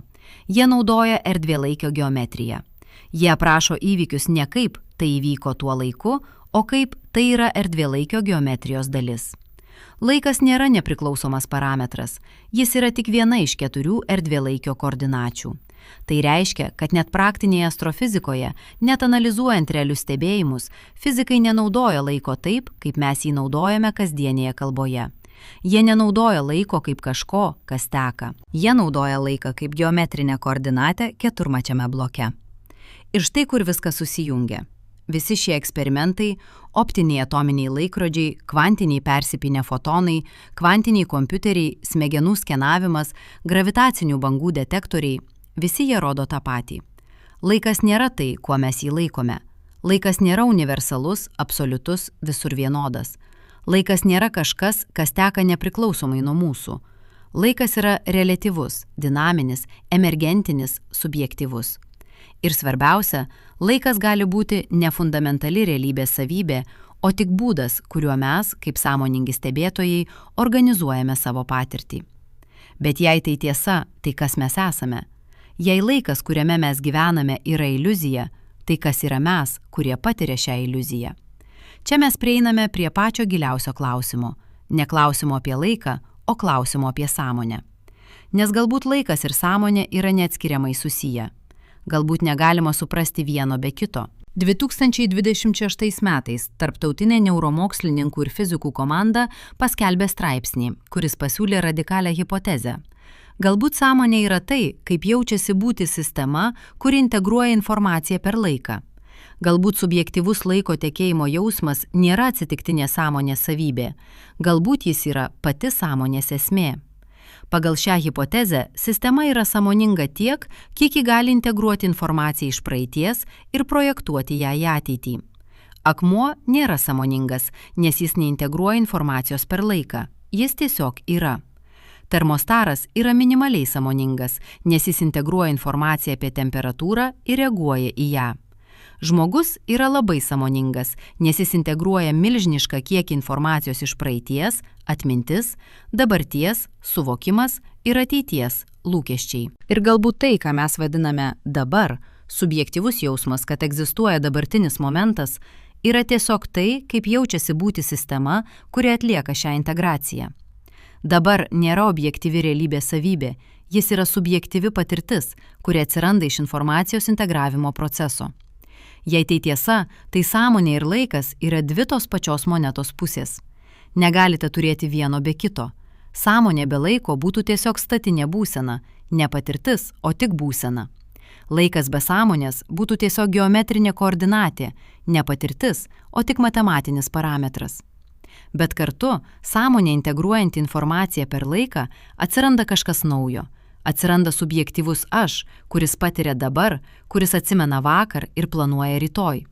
Atsiranda būtybė, kuri gali klausti, kas aš esu, kodėl aš čia, kas yra laikas. Ir galbūt šie klausimai nėra atsitiktiniai, galbūt gebėjimas užduoti šios klausimus yra tai, kas daro mus žmonėmis. Galbūt būtent todėl, kad mes galime reflektuoti apie laiką, mes galime transcenduoti jį. Budistai tai vadina pažadinimu, fizikai tai vadina metasąmoningumo, bet galbūt tai yra tas pats dalykas – gebėjimas žiūrėti į savo pačių patirtį iš išorės, gebėjimas suprasti, kad tai, ką mes patiriame, nėra visa realybė, gebėjimas pamatyti iliuziją kaip iliuziją, bet vis tiek gyventi joje. Ne štai kas iš tikrųjų svarbu. Net jei laikas yra iliuzija, net jei dabar yra tik smegenų konstrukcija, net jei praeitis, dabartis ir ateitis egzistuoja vienodai keturmačiame bloke, mes vis tiek turime gyventi, mes vis tiek turime priimti sprendimus, mes vis tiek turime mylėti, mokytis, augti, kurti.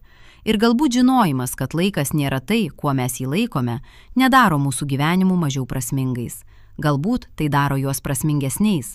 Nes jei laikas yra iliuzija, tai reiškia, kad kiekvienas momentas yra vienodai realus. Jūsų vaikystė yra tokia pat reali, kaip jūsų senatvė. Jūsų pirmasis bučinys yra toks pat realus, kaip jūsų paskutinis atodūsis. Viskas, kas kada nors įvyko jums, vis dar egzistuoja kažkur keturmačiame bloke. Jūs niekada iš tikrųjų neprarandate nieko. Jūs tik judite per bloką, patirdami skirtingas jo dalis skirtingais momentais. Bet visos dalys vis dar ten. Visi žmonės, kuriuos mylėjote, visi momentai, kurie jūs sukūrė, visi pasirinkimai, kuriuos padarėte, visi jie vis dar egzistuoja, vienodai realūs, vienodai amžini. Tai nėra paguoda, kuri paneigia skausmą, bet tai yra perspektyva, kuri gali pakeisti, kaip mes žiūrime į skausmą. Jei viskas, kas kada nors buvo, vis dar yra, tai praradimas nėra išnykimas, jis yra tik judėjimas į kitą erdvėlaikio dalį. Einšteinas tai suprato, kai rašė užuojautos laišką po savo draugo mirties. Jis suprato, kad jo draugas neišnyko, jis tiesiog egzistuoja kitoje erdvėlaikio dalyje. Ir nors Einšteinas nebegalėjo sąveikauti su juo dabar, visi jų bendri momentai vis dar egzistuoja, amžinai rašyti keturmačiame bloke. Galbūt tai yra tikroji laiko pamoka.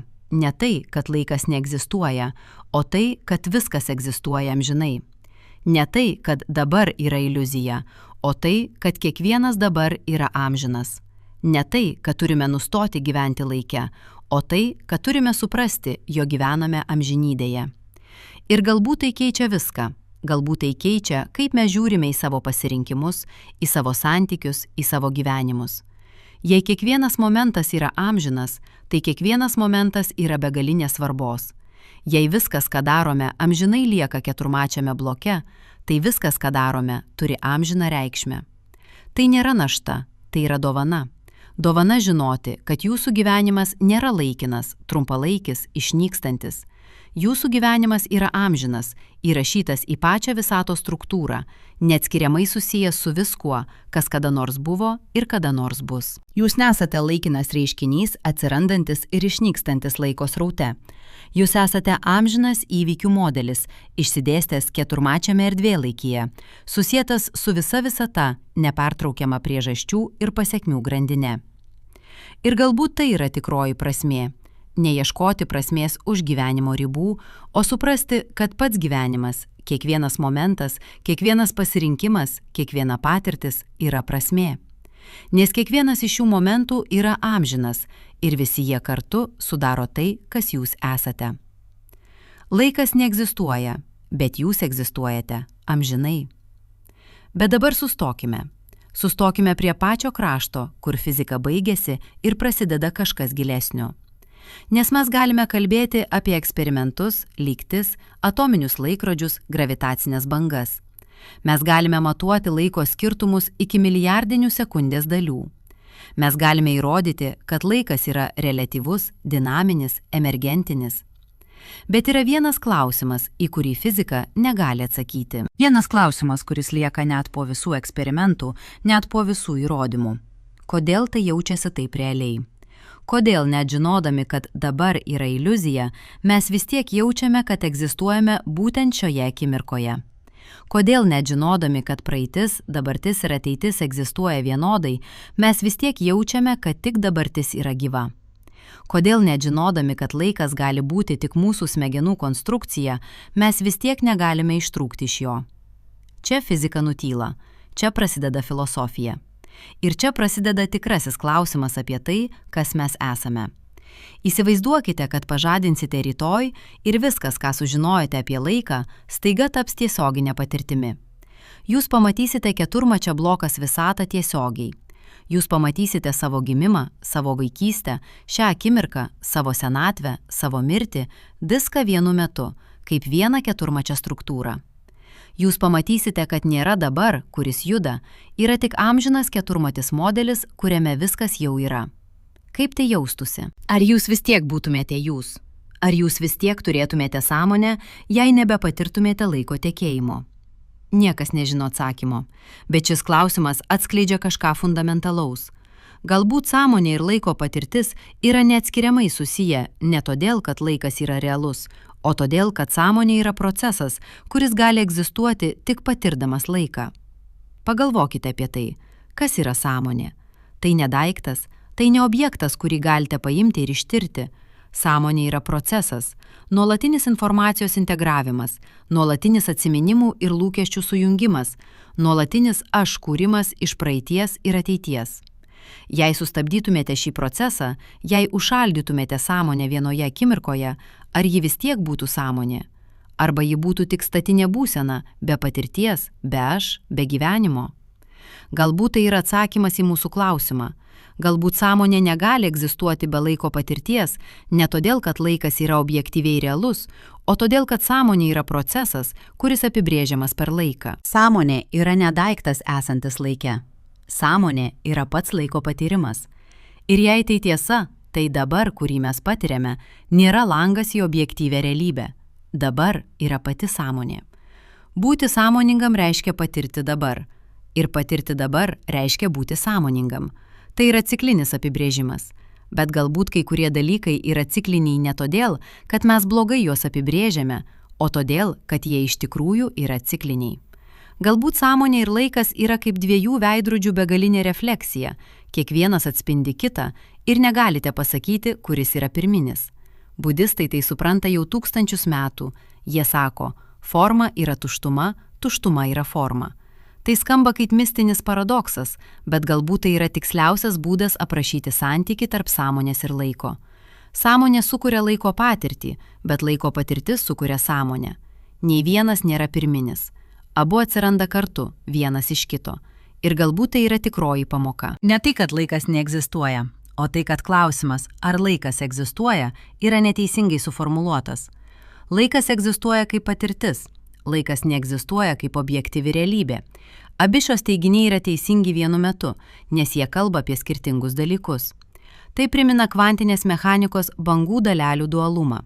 Šviesa yra banga ar dalelė? Atsakymas priklauso nuo to, kaip matavote. Jei matuojate vienų būdų, ji yra banga. Jei matuojate kitų būdų, ji yra dalelė. Abi savybės yra realios, bet jos negali būti stebimos vienu metu. Panašiai su laiku. Jei žiūrite iš fizikos perspektyvos, laikas yra geometrinė koordinatė keturmačiame erdvėlaikyje. Jei žiūrite iš sąmonės perspektyvos, laikas yra tekantis dabar. Abi perspektyvos yra teisingos, bet jos aprašo skirtingus realybės aspektus. Problema atsiranda, kai bandome sujungti abi perspektyvas. Kai bandome paklausti, bet kas yra laikas iš tikrųjų?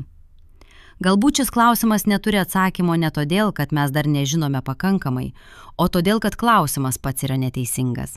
Galbūt nėra vieno tikrojo laiko, yra tik skirtingi būdai aprašyti realybę ir kiekvienas iš jų yra teisingas savo kontekste. Tai vadinama perspektyvizmu ir tai yra viena įtakingiausių šiuolaikinės filosofijos idėjų. Pagal perspektyvizmą nėra vienos absoliučios tiesos, yra tik skirtingos perspektyvos ir kiekviena iš jų atskleidžia skirtingus realybės aspektus. Bet čia turime būti atsargus. Perspektyvizmas nereiškia, kad viskas yra reliatyvu, kad nėra objektyvios realybės, kad galite tikėti bet kuo.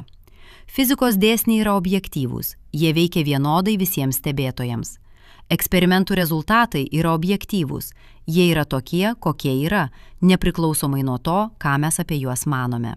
Bet interpretacija, tai ką šie dėsniai ir eksperimentai reiškia, kaip jie daro su mūsų patirtimi, ką jie pasako apie realybės prigimtį, tai jau yra perspektyvos klausimas. Ir galbūt nėra vienos teisingos interpretacijos, galbūt skirtingos interpretacijos atskleidžia skirtingus tiesos aspektus. Tai reiškia, kad mes turime gyventi su neapibrėžtumu. Mes turime priimti, kad kai kurie klausimai neturi galutinių atsakymų. Mes turime būti patogūs su paradoksais, su prieštaravimais, su daugialypėmis tiesomis. Ir galbūt tai yra sunkiausia dalis, nes mūsų smegenys evoliucionavo tam, kad ieškotų aiškių atsakymų, vienareikšmių tiesų, paprastų paaiškinimų. Mes norime žinoti, ar laikas egzistuoja ar ne. Mes norime aiškaus taip arba ne. Bet realybė nesilaiko mūsų norų. Realybė yra sudėtinga, daugialypė, paradoksali. Ir galbūt subrendimas, kiek individualus, tiek kolektyvinis, reiškia išmokti gyventi su šia sudėtingybe, vietoj to, kad bandytume ją supaprastinti. Štai kodėl mokslas yra toks svarbus. Ne todėl, kad jis duoda galutinių atsakymų, dažnai jis to nedaro, bet todėl, kad jis moko mus būti patogius su neapibrėžtumu. Jis moko mus sakyti, aš nežinau, bet štai ką mes žinome kol kas ir štai kaip galėtume sužinoti daugiau. Tai yra mokslinė nuolankumas. Ir tai yra viena svarbiausių pamokų, kurią mokslas gali mums duoti. Nes štai kas iš tikrųjų keista, kuo daugiau mes sužinome apie realybę, tuo daugiau suprantame, kiek mes nežinome.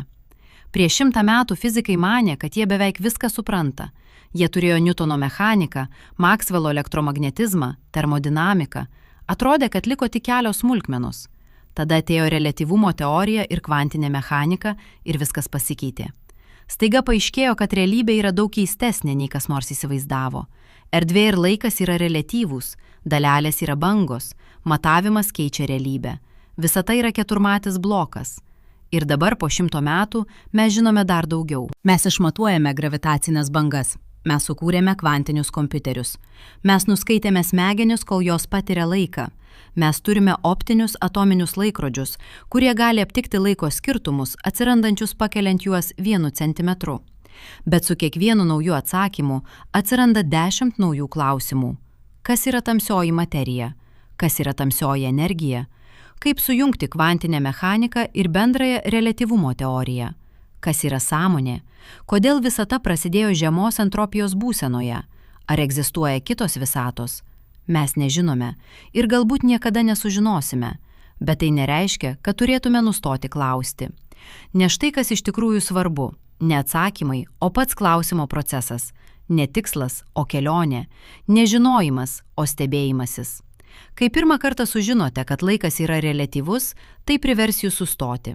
Kai pirmą kartą suprantate, kad jūsų galva gyvena kitame laike nei jūsų kojos, tai pakeis, kaip žiūrite į save. Kai pirmą kartą įsivaizduojate keturmačią blokas visatą, kur visa jūsų gyvenimas egzistuoja vienu metu, tai atvers naujas perspektyvas. Ir galbūt būtent šis stebėjimasis, šis nuostabos, susidomėjimo, gilaus pagarbos realybės sudėtingumui jausmas yra tikroji mokslo dovana. Negalutiniai atsakymai, o nuolatinis atradimų procesas. Neuždarytų klausimų sąrašas, o vis gilesnis supratimas, kaip mažai mes suprantame.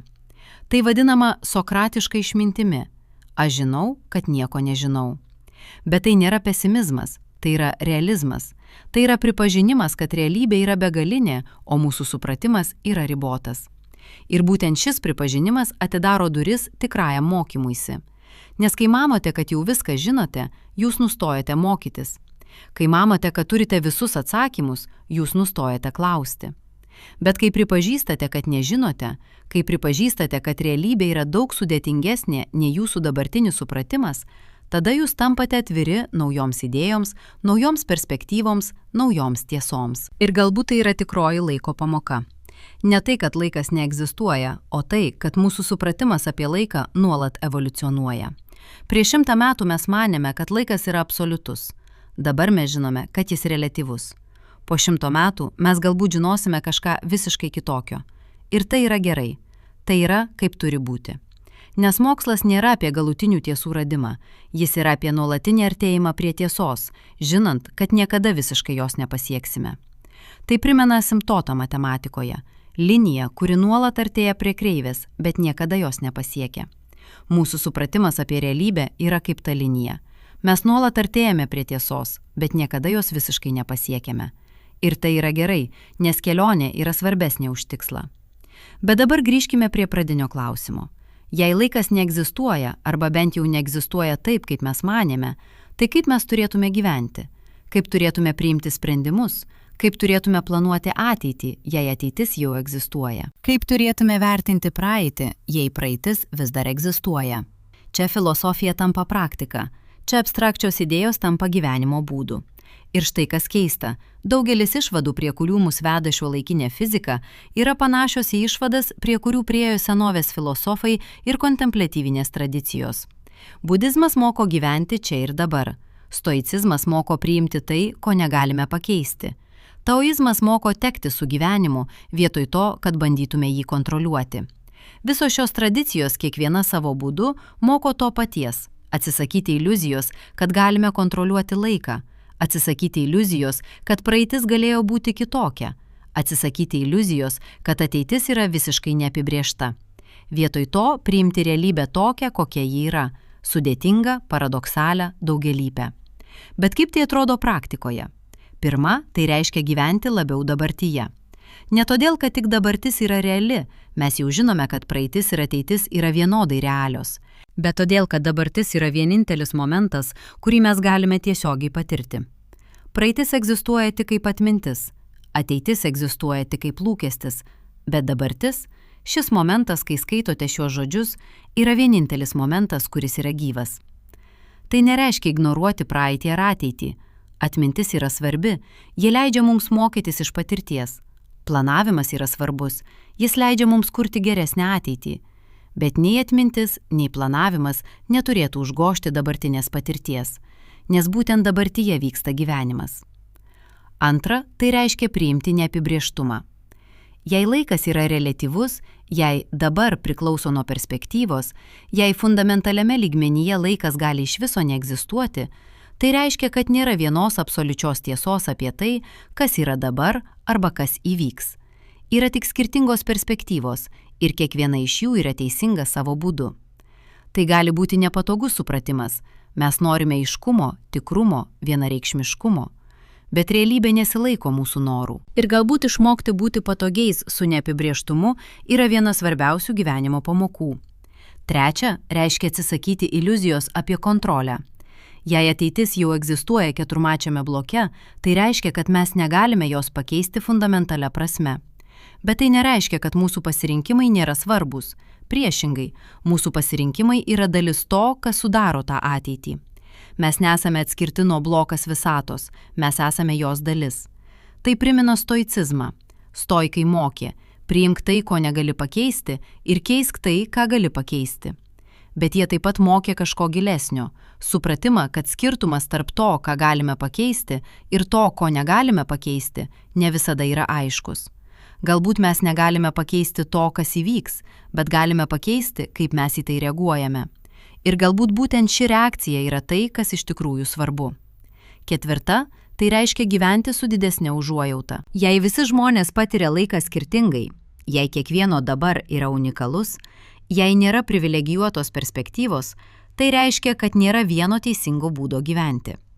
Kiekvienas žmogus gyvena savo unikalią laiko patirtį ir kiekviena iš šių patirčių yra teisinga.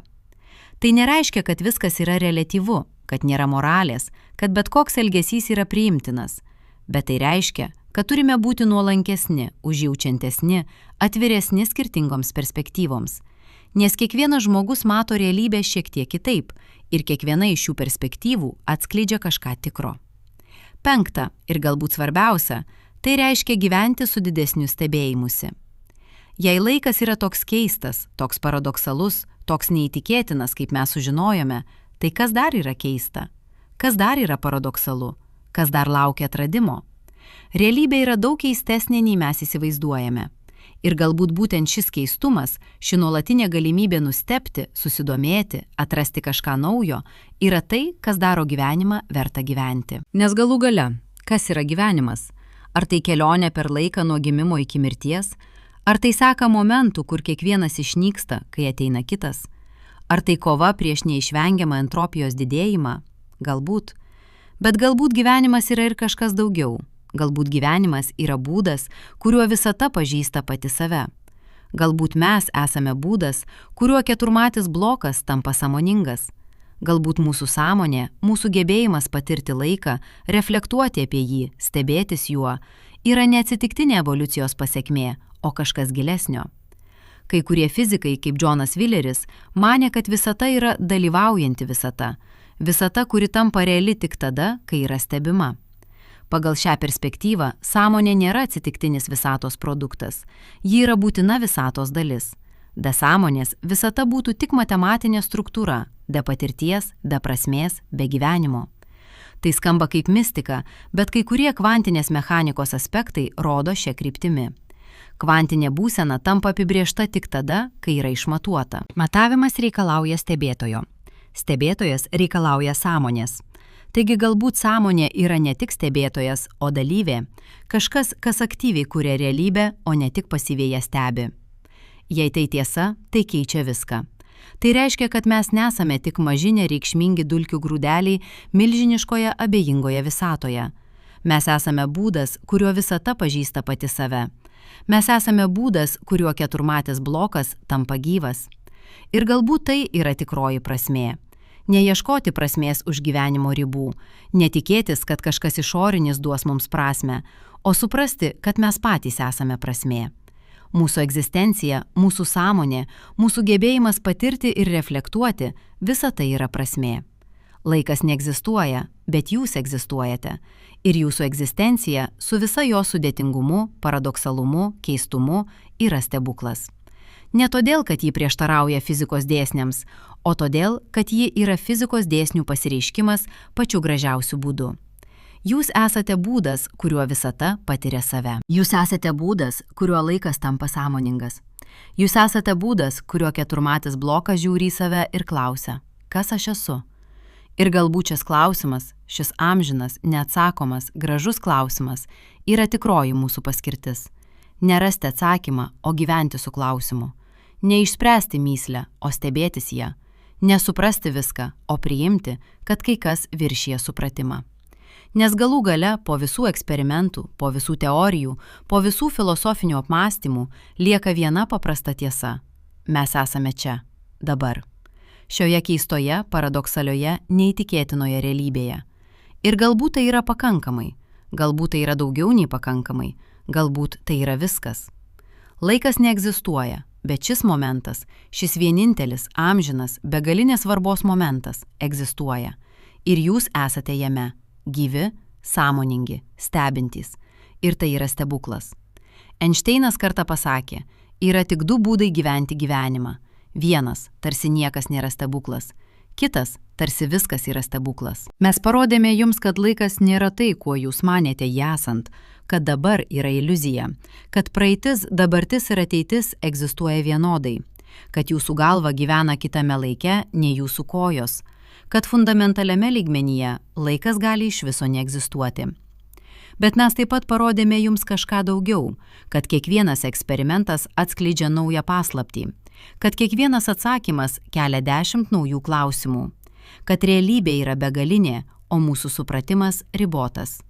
Ir galbūt būtent tai daro gyvenimą vertą gyventi. Ne tai, kad mes viską suprantame, o tai, kad visada yra daugiau ką atrasti. Ne tai, kad mes turime visus atsakymus, o tai, kad visada yra naujų klausimų. Ne tai, kad realybė yra paprasta, o tai, kad ji yra begalinė. Taigi, kaip jūs gyvensite su šiuo žinojimu?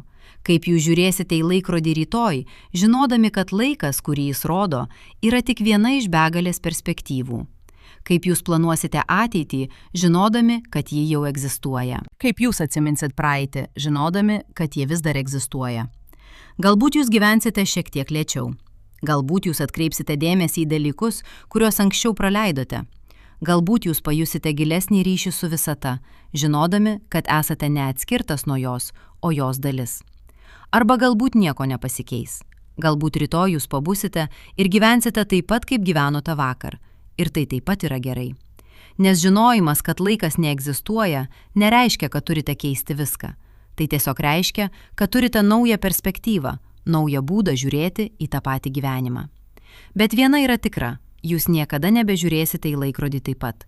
Jūs niekada nebegalvosite apie laiką taip pat, nes dabar jūs žinote paslaptį, kurią žino tik nedaugelis.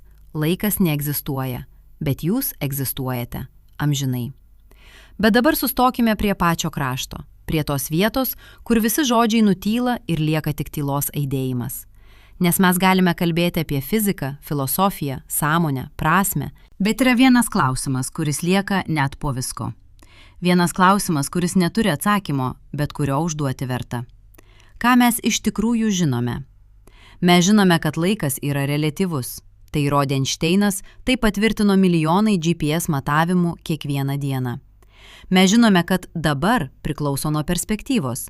Tai parodė optiniai atominiai laikrodžiai, tikslus iki 33 cm aukščio skirtumo. Mes žinome, kad kvantinėme lygmenyje priežastis gali paveikti pasekmę atgalinė kryptimi. Tai įrodė atidėto pasirinkimo eksperimentai. Bet štai ko mes nežinome. Kodėl visata prasidėjo žemos entropijos būsenoje? Kas yra tamsioji materija ir tamsioji energija, sudarančios 95 procentus visatos? Kaip sujungti kvantinę mechaniką ir bendrąją reliatyvumo teoriją? Kas yra sąmonė fundamentaliame lygmenyje? Kodėl egzistuoja kažkas, o ne niekas? Mes nežinome ir galbūt niekada nesužinosime. 2026 metais Tarptautinė fizikų komanda paskelbė straipsnį su provokuojančiu pavadinimu 5 didžiausi klausimai, į kuriuos fizika gali niekada neatsakyti. Jie išvardijo laiko pradžios problema, sąmonės problema, kvantinės gravitacijos problema, daugialypių visatų problema ir fundamentalių konstantų problema. Kiekvienas iš šių klausimų yra ne tik techninis iššūkis, kiekvienas iš jų liečia pačias giliausias realybės paslaptis. Ir kiekvienas iš jų gali būti principiškai neatsakomas, ne todėl, kad mes dar neturime pakankamai duomenų, o todėl, kad patys klausimai gali viršyti mūsų pažinimo galimybės.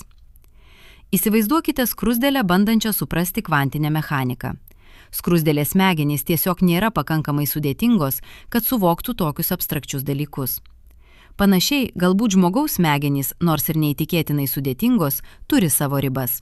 Galbūt yra klausimų, kurie yra per sudėtingi mūsų pažinimo aparatui. Tai vadinama kognityviu uždarimu ir tai yra viena nepatogiausių šiuolaikinės filosofijos idėjų, nes ji reiškia, kad net jei atsakymai egzistuoja, mes galbūt niekada jų nerasime. Ne todėl, kad nesistengiame pakankamai, o todėl, kad mūsų smegenys tiesiog nėra sukurtos tam, kad juos suprastų. Bet galbūt tai yra gerai. Galbūt paslapties išsaugojimas yra svarbiau nei jos išsprendimas. Galbūt būtent tai, kad kai kas lieka nežinoma, daro gyvenimą prasmingą. Pagalvokite apie tai. Jei mes žinotume viską, jei kiekvienas klausimas turėtų atsakymą, jei kiekviena paslaptis būtų išspręsta, kas tada liktų? Kas skatintų mus tyrinėti, mokytis, augti? Kas priverstų mus stebėtis? Galbūt būtent neišspręstos paslaptys, būtent tai, ko mes nežinome, yra tai, kas daro mus žmonėmis. Galbūt būtent gebėjimas užduoti klausimus, į kuriuos nėra atsakymų, yra mūsų didžiausia dovana. Ir laikas, su visa savo paradoksalumu, su visa savo keistumu, su visa savo neišsprendžiamumu, yra tobulas pavyzdys. Mes galime išmatuoti jį su neįtikėtinu tikslumu. Mes galime aprašyti jį atematinėmis lygtimis. Mes galime paaiškinti, kaip jis veikia reliativistinėme, kvantinėme, termodinaminėme lygmenyje. Bet mes vis tiek nežinome, kas jis yra iš tikrųjų. Mes vis tiek negalime paaiškinti, kodėl jis jaučiasi taip realiai. Mes vis tiek negalime suderinti fizikos laiko su patirties laiku. Ir galbūt tai yra gerai. Galbūt būtent ši įtampa tarp to, ką mes žinome, ir to, ko nežinome, yra tai, kas skatina mus toliau ieškoti. Bet dabar grįžkime prie pradžios. Grįžkime prie tos akimirkos, kai pradėjote skaityti šį tekstą. Prisimenate? Mes sakėme, šią akimirką, kai skaitote šiuos žodžius, jūsų smegenys kuria iliuziją, kurią vadiname dabar. Dabar, po visko, ką sužinojote, kaip jaučiasi ta akimirka? Ar ji vis dar jaučiasi kaip dabar? Ar ji vis dar jaučiasi reali? Ar ji vis dar jaučiasi svarbi? Žinoma, ji jaučiasi, nes net žinodami, kad dabar yra iliuzija, mes negalime ištrūkti iš jos. Mes negalime patirti keturmačio bloko tiesiogiai. Mes negalime išjungti savo vidinį laikrodį. Mes esame įkalinti savo sąmonės patirtyje, kur vienas momentas seka kitą, kur praeitis jaučiasi kitokia nei ateitis, kur dabar yra vienintelis momentas, kuris yra gyvas. Bet galbūt būtent šis įkalinimas yra dovana. Galbūt būtent tai, kad mes negalime ištrūkti iš laiko, daro mus gyvus. Galbūt būtent tai, kad mes patiriame dabar taip intensyviai, daro kiekvieną momentą prasmingą. Įsivaizduokite, kad galėtumėte pamatyti keturmačio blokas visatą tiesiogiai. Jūs matytumėte visą savo gyvenimą vienu metu. Kiekvieną džiaugsmo momentą, kiekvieną skausmo momentą, kiekvieną pasirinkimą, kiekvieną pasekmę. Viską vienu metu, kaip vieną amžiną struktūrą. Ar tai būtų palaiminimas ar prakeikimas? Ar jūs vis tiek jaustumėte džiaugsmą, jei matytumėte, kad jis jau praėjo? Ar jūs vis tiek jaustumėte skausmą, jei matytumėte, kad jis jau baigėsi? Ar jūs vis tiek darytumėte pasirinkimus, jei matytumėte, kad jie jau padaryti? Galbūt ne. Galbūt būtent tai, kad mes nematome viso paveikslo, leidžia mums gyventi. Galbūt būtent tai, kad mes patiriame gyvenimą momentas po momento, daro kiekvieną momentą svarbų. Tai primena senovės graikų mitą apie Kasandrą.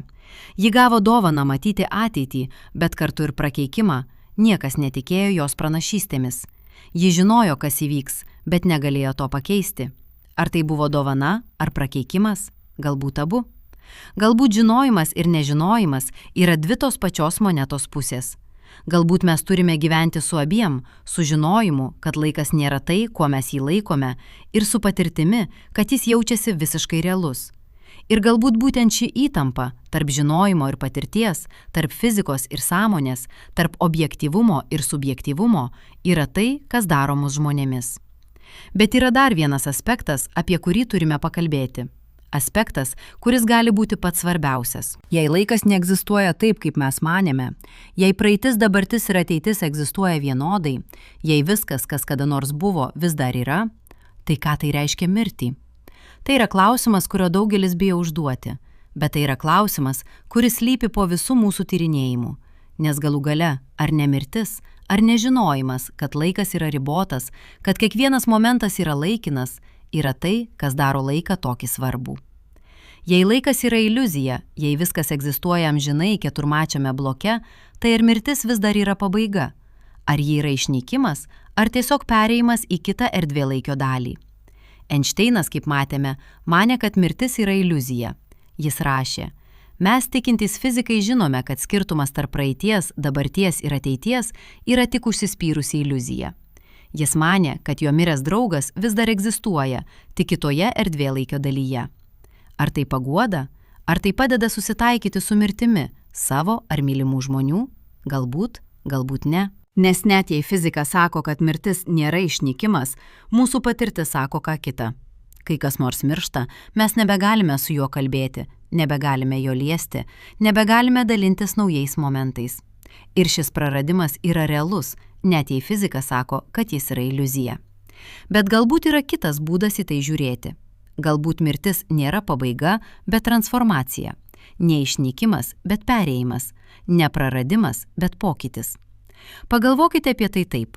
Kai kas nors miršta, jis neišnyksta iš keturmačio bloko. Visi momentai, kuriuos jis gyveno, vis dar egzistuoja. Visi santykiai, kuriuos jis turėjo, vis dar egzistuoja. Visi pasirinkimai, kuriuos jis padarė, vis dar egzistuoja. Jis vis dar yra ten, įsidėstęs per savo gyvenimo laiką, amžinai įrašytas į visatos struktūrą. Tai, kas pasikeitė, yra ne jo egzistencija, o mūsų galimybė su juo sąveikauti. Mes nebegalime kurti naujų momentų su juo, bet visi seni momentai vis dar ten. Ir galbūt būtent šie momentai, šie bendri prisiminimai, šios bendros patirtys yra tai, kas iš tikrųjų svarbu. Tai primena budistinę koncepciją apie nemirtį. Budistai sako, kad mirtis nėra pabaiga, nes niekada nebuvo pradžios. Nėra nuolatinio aš, kuris gimsta ir miršta, yra tik nuolatinis procesų srautas ir tai, ką mes vadiname mirtimi, yra tiesiog vieno proceso pabaiga ir kito pradžia. Fizika sako kažką panašaus. Nėra nuolatinio aš, kuris keliauja per laiką. Yra tik keturmatis įvykių modelis ir tai, ką mes vadiname gyvenimu, yra tiesiog viena šio modelio dalis. Kai ši dalis baigėsi, modelis nesibaigė, jis tiesiog nebetęsiasi tą kryptimi. Ar tai paguoda? Galbūt ne visiems, bet galbūt kai kuriems. Galbūt žinojimas, kad niekas iš tikrųjų neišnyksta, kad visi momentai yra amžini, gali padėti susitaikyti su praradimu. Arba galbūt ne. Galbūt kai kurie dalykai, kaip meilė, kaip praradimas, kaip gedulas, yra per gilūs, kad būtų išspręsti fizikos lygtimis. Galbūt kai kurie dalykai turi likti paslaptimi. Ir tai mus grąžina prie pačio pradinio klausimo. Klausimo, su kuriuo pradėjome, ir klausimo, su kuriuo baigėme. Kas yra laikas? Po visko, ką sužinojome, po visų eksperimentų, po visų teorijų, po visų filosofinių apmąstymų, mes vis tiek nežinome galutinio atsakymo. Mes žinome, kad laikas yra reliatyvus. Mes žinome, kad jis yra emergentinis. Mes žinome, kad jis yra subjektyvus. Bet mes vis tiek nežinome, kas jis yra fundamentaliame lygmenyje. Ir galbūt tai yra gerai.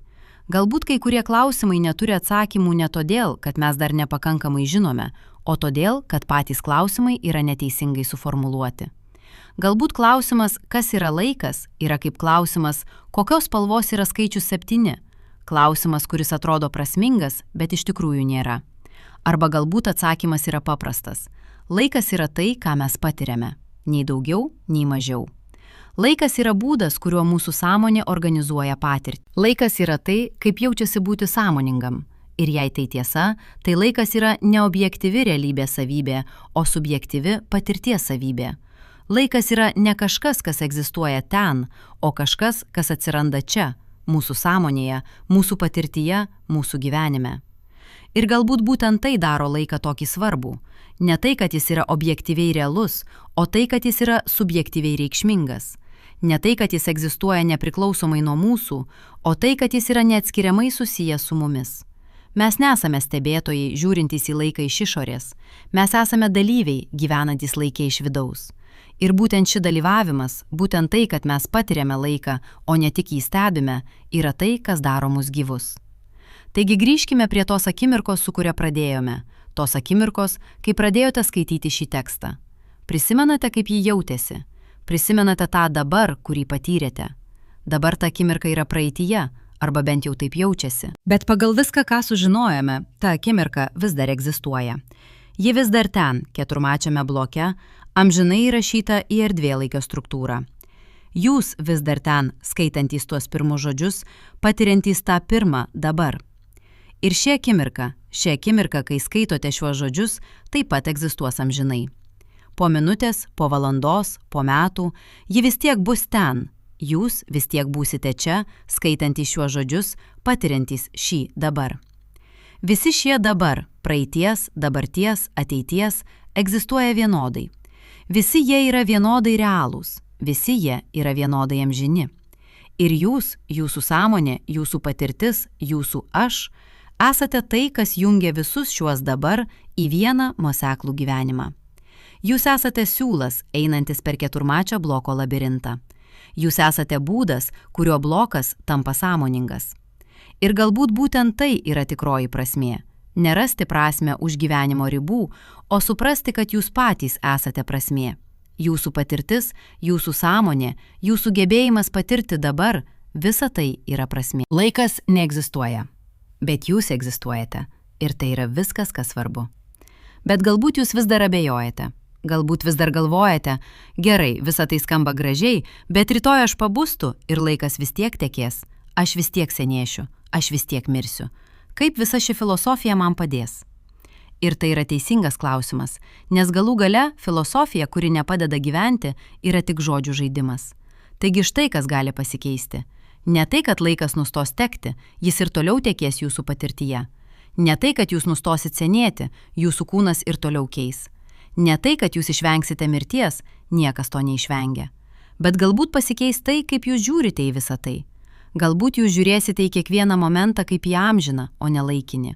Galbūt jūs vertinsite kiekvieną patirtį kaip unikalią, o ne kaip tik dar vieną momentą begalinėje sekoje. Galbūt jūs gyvensite su didesniu sąmoningumu, su didesne užuojauta, su didesniu stebėjimusi. Arba galbūt nieko nepasikeis. Ir tai taip pat yra gerai. Nežinojimas, kad laikas neegzistuoja, nereiškia, kad turite keisti savo gyvenimą. Tai tiesiog reiškia, kad turite naują perspektyvą, naują būdą žiūrėti į tą patį gyvenimą. Bet viena yra tikra, jūs niekada nebežiūrėsite į laiką taip pat. Kiekvieną kartą, kai pažiūrėsite į laikrodį, jūs prisiminsit, šis laikas yra reliatyvus. Kiekvieną kartą, kai pajusite dabar, jūs prisiminsit, šis dabar yra iliuzija. Kiekvieną kartą, kai planuosite ateitį, jūs prisiminsit, ateitis jau egzistuoja. Ir galbūt šis prisiminimas, šis nuolatinis sąmoningumas apie laiko keistumą pakeis, kaip jūs gyvenate. Nedramatiškai, ne staiga, bet subtiliai, pamažu, giliai. Galbūt jūs tapsit šiek tiek kantresniais, žinodami, kad skubėjimas yra iliuzija. Galbūt jūs tapsit šiek tiek užjaučiantesniais, žinodami, kad kiekvienas žmogus gyvena savo unikalią laiko patirtį. Galbūt jūs tapsit šiek tiek dėkingesniais, žinodami, kad kiekvienas momentas yra amžinas. Arba galbūt ne. Galbūt jūs tiesiog gyvensite kaip gyvenote, bet su gilesniu supratimu, su platesne perspektyva, su didesniu stebėjimusi. Ir galbūt tai yra pakankamai. Prisimenate, kai pradėjome? Mes sakėme, šią akimirką, kai skaitote šiuos žodžius, jūsų smegenys kuria iliuziją, kurią vadiname dabar. Dabar mes grįžtame prie tos pačios akimirkos, bet dabar ji jaučiasi kitaip, ar ne? Dabar jūs žinote, kad dabar yra iliuzija. Bet jūs taip pat žinote, kad ši iliuzija yra gražesnė, gilesnė, prasmingesnė, nei bet kokia objektyvi realybė galėtų būti. Nes būtent ši iliuzija, būtent tai, kad mes patiriame laiką, nors jis neegzistuoja, yra tai, kas daro mus žmonėmis. Būtent ši iliuzija leidžia mums mylėti, mokytis, kurti, augti. Būtent ši iliuzija daro gyvenimą prasmingą. Ir galbūt tai yra tikroji tiesa apie laiką. Ne tai, kad jis egzistuoja ar neegzistuoja, o tai, kad klausimas pats yra neteisingas. Laikas nėra daiktas, kuris egzistuoja ar neegzistuoja. Laikas yra patirtis. Laikas yra procesas. Laikas yra būdas, kuriuo mes gyvename. Ir kol mes gyvename, laikas bus realus. Ne objektyviai realus, bet subjektyviai realus. Ne fiziškai realus, bet patirtiškai realus. Ne absoliučiai realus, bet prasmingai realus. Ir galbūt tai yra vienintelė realybė, kuri iš tikrųjų svarbu. Laikas neegzistuoja, bet šis momentas egzistuoja. Šis momentas, kai jūs skaitote šiuos žodžius. Šis momentas, kai jūsų sąmonė integruoja informaciją iš praeities ir projektuoja ją į ateitį. Šis momentas, kai jūs esate gyvi, sąmoningi, stebintys. Šis momentas yra iliuzija, bet jis yra gražiausia iliuzija, kokią visata kada nors sukūrė. Ir jūs esate dalis šios iliuzijos. Jūs esate būdas, kuriuo iliuzija tampa sąmoninga. Jūs esate būdas, kuriuo visata patiria pati save. Tai nėra mažas dalykas, tai nėra nereikšmingas dalykas, tai yra stebuklas. Ir galbūt vienintelis tinkamas atsakas į šį stebuklą yra ne bandymas jį suprasti, o tiesiog jį patirti. Ne bandymas jį išspręsti, o tiesiog juo stebėtis. Ne bandymas jį kontroliuoti, o tiesiog jame gyventi.